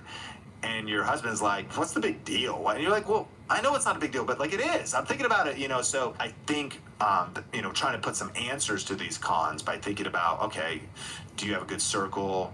Can you put yourself in an environment with people that can relate to just the different things as you grow? And then another one could be like revenue inconsistency. I think getting to the point of monetization, I think to prepare yourself that in the beginning of any endeavor, start a small business, start a side hustle, start a YouTube channel, the amount of work you put in at the beginning radically exceeds the amount of revenue you make at the beginning, often being 0 at the beginning, and even for quite a long time. For some, they can grow very quickly or make money in a relatively short amount of time, but maybe it's 3 months or 6 months before you get monetized or make some affiliate income. Maybe it's a year. Are you willing to put that work in? I think the important mindset to have is that right there is you got to shift from a 9-to-5 mentality, an employee mentality, which you're just used to. Like, I went and worked at my job, for 8 hours, and then I made $20 an hour, and I got time for money. Cool. My background's in waiting tables. I worked at Red Robin for 10 years. From 17 to 27, I'm 40 now. And so I'm waiting tables, so I knew if I double shift on a Saturday that I could go wait tables at Red Robin, serve people fries, serve people burgers, drink a Rockstar or a Monster to push through the whole day, and usually walk away from $100, $150, $200 in tips from that one day of work. A crazy day. That was kind of the revenue there, depending on my sales and how well it was tipped, plus my hourly. And then I would go home and side hustle on YouTube and make $0. And then eventually I got my first paycheck from the Amazon affiliate program, and I made $2.12. Maybe by that time after I posted 200 videos. So economically, the one person could look at that and be like, you're wasting your time. Like, what are you even doing? It's not worth your time. And the short-sighted mindset, that would be true. But the long view entrepreneurial mindset would say, no. I'm putting extra work and I'm underpaid at the start, so that as I break through and once I break through, that I can be overpaid in the future. That is the difference between kind of the employee mentality and the business owner mentality. Because what do business owners also know? The average small business is not profitable for 18 to 24 to 36 months. Are you willing to go a year, 2 years, 3 years to get a project off the ground? Again, there's always different unicorn kind of stories, and we have there's certain students that do certain things, but generally you want to kind of baseline your mindset to say, am I willing to really put the work in? Again, if you want to start in 2024 with the intent of being successful, I think it's important to go in with the right mindset. And so revenue could be delayed, but that's normal, and it's delayed in everything. Results and working out are delayed too. You have New Year's resolutions, like, man, I went to the gym for 2 weeks, I don't have a six-pack yet, I can't bench 400 pounds yet. Well, of course. So I think going into it, man, I'm going to put the work in, and I want to learn new skills. The cons are overcomable, but I think it is approaching them with the cons. High performers actually perform best by not being too overly optimistic. We were talking about in one of our team and core values that there's a quote that says, good leaders have endless optimism about the future, but they also have a brutal understanding of reality. They say, what are the facts? What are the reality? But they look at reality with optimism. So it's not being delusional or even being overly optimistic, but I do think you have to have that optimism, that faith, that fight to keep going by being these are some of the things that I got to overcome. And in doing so, what am I going to need to do to overcome? And of course, that's what this 2-part series is about. And that's actually, we have a web class that people can watch. We can link that up in the description as well. That'll get into some real tactics, because that's our mission. We want to help 1 million purpose-driven people create a full-time living on YouTube and experience that success without losing their soul. Which, let me put one other con in there. One of the cons can actually be success you're not ready for. And so that's a topic for another day. But sometimes, what if some people are thinking, can I start a YouTube channel and could it be successful? It's a great question. Let's get you there. But the question nobody is asking is, am I ready for YouTube success? Am I ready for some of the momentum that could come? Am I ready for now some of the pressure? Am I ready that, wow, a lot of money's coming in, but also there's some negative feedback and I have to develop a new mindset and skill set? That's what, of course, we want to help people with. And can I experience, I'm moving from maybe a more structured, lower risk lifestyle into a more uncomfortable, higher risk. And when I was doing some research, we'll land the plane, but that revenue inconsistency is interesting, or there's not maybe just how long does revenue take, but also that revenue inconsistency. Being a creator, it doesn't come with healthcare if you do it full time. It doesn't come with the 401k unless you set it up yourself. It doesn't come with the stability of my boss will pay me this salary or this hourly wage pretty much no matter what, so long as I maintain my job. There's maybe higher revenue, or there is in certain months of the year, lower at other times. There's certain seasons. So there's the direct skill sets we help people learn: editing, camera confidence, how to get views, hack the algorithm, all that stuff. Then there's all this other thing, like how do I manage my money? How do I, get better at some of these things? And so there's pros, there's cons, but it's definitely not too late. And let me just land the plane. Once we've landed the plane, we are taxiing to the gate right now. But I would say, and not just my opinion, I think it was Mr. Beast that said, YouTube is the most generous algorithm on the internet if you know how the algorithm works. And because it's really shifted from subscribers actually mattering less, more to what people are interested in. If you learn the skill set of title, topic, packaging, editing, and these things, and stick around, we'll help you learn all that. Brand new channels are growing rapidly. And so it's not like, okay, it's the haves and the have-nots. If you have subscribers, then you're good. Whether you're tinkering in your garage or tackling big projects, if you know the value of working with your hands, you know Harbor Freight. And you can be confident knowing that at Harbor Freight, you can get quality tools at prices that work just as hard as you do. Because the only thing more satisfying than a job well done is a job well done, well under budget. Whatever you do it for less at Harbor Freight. It's the haves and the have-nots. If you have subscribers, then you're good. In fact, this could be revealed that some even older channels with lots of subscribers are struggling because they're not pivoting and adapting to how YouTube is working now. Flip side, it makes me think of like Larry Chung, one of our students. In the recent last couple of years, like this current era of YouTube, again, I wish I would have started 10 years ago. I wish I would have started, 8 years ago. I wish I started whatever. No, start today. He started, and in 6 months, he grew 53,000 subscribers. He got almost 1 million views. He's in personal finance, which is very competitive, but it's huge because everybody deals with money. So back to that thing, like, what about competition? How many other personal finance channels are there? Probably 1 million, but it's possible. 53,000 subscribers, and he only posted 14 videos. So 0 to 53,000, now he's got a silver play button, one of our VRA students. I think there is a major opportunity to start a brand new channel from scratch and grow, especially when you understand growth principles. And, we'll talk about that in the next episode and on the web class and things like that. And so I think the age-old quote, when's the best time to plant a tree? 10 years ago. When's the second best time to plant a tree? Today. When's the best time to, start a business? 5-10 years ago. When's the second best time? Today. When's the best time to chase your dreams? You've been waiting, you've been on the sidelines. Well, 5 or 10 years ago would have been a good time to chase your dreams, but you've been waiting. Well, then let's get started today.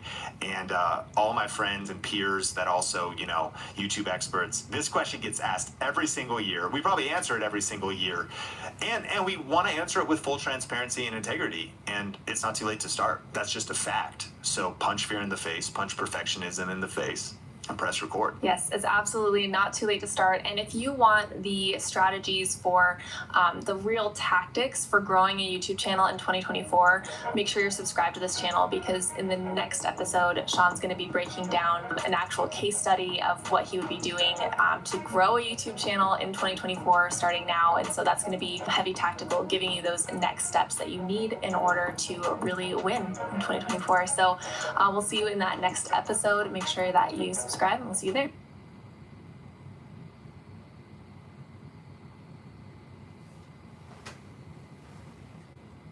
One of the things we do on YouTube is we are trying to take 8 hours of research and put it into an 8-minute video. Well, the only way to do that is if you master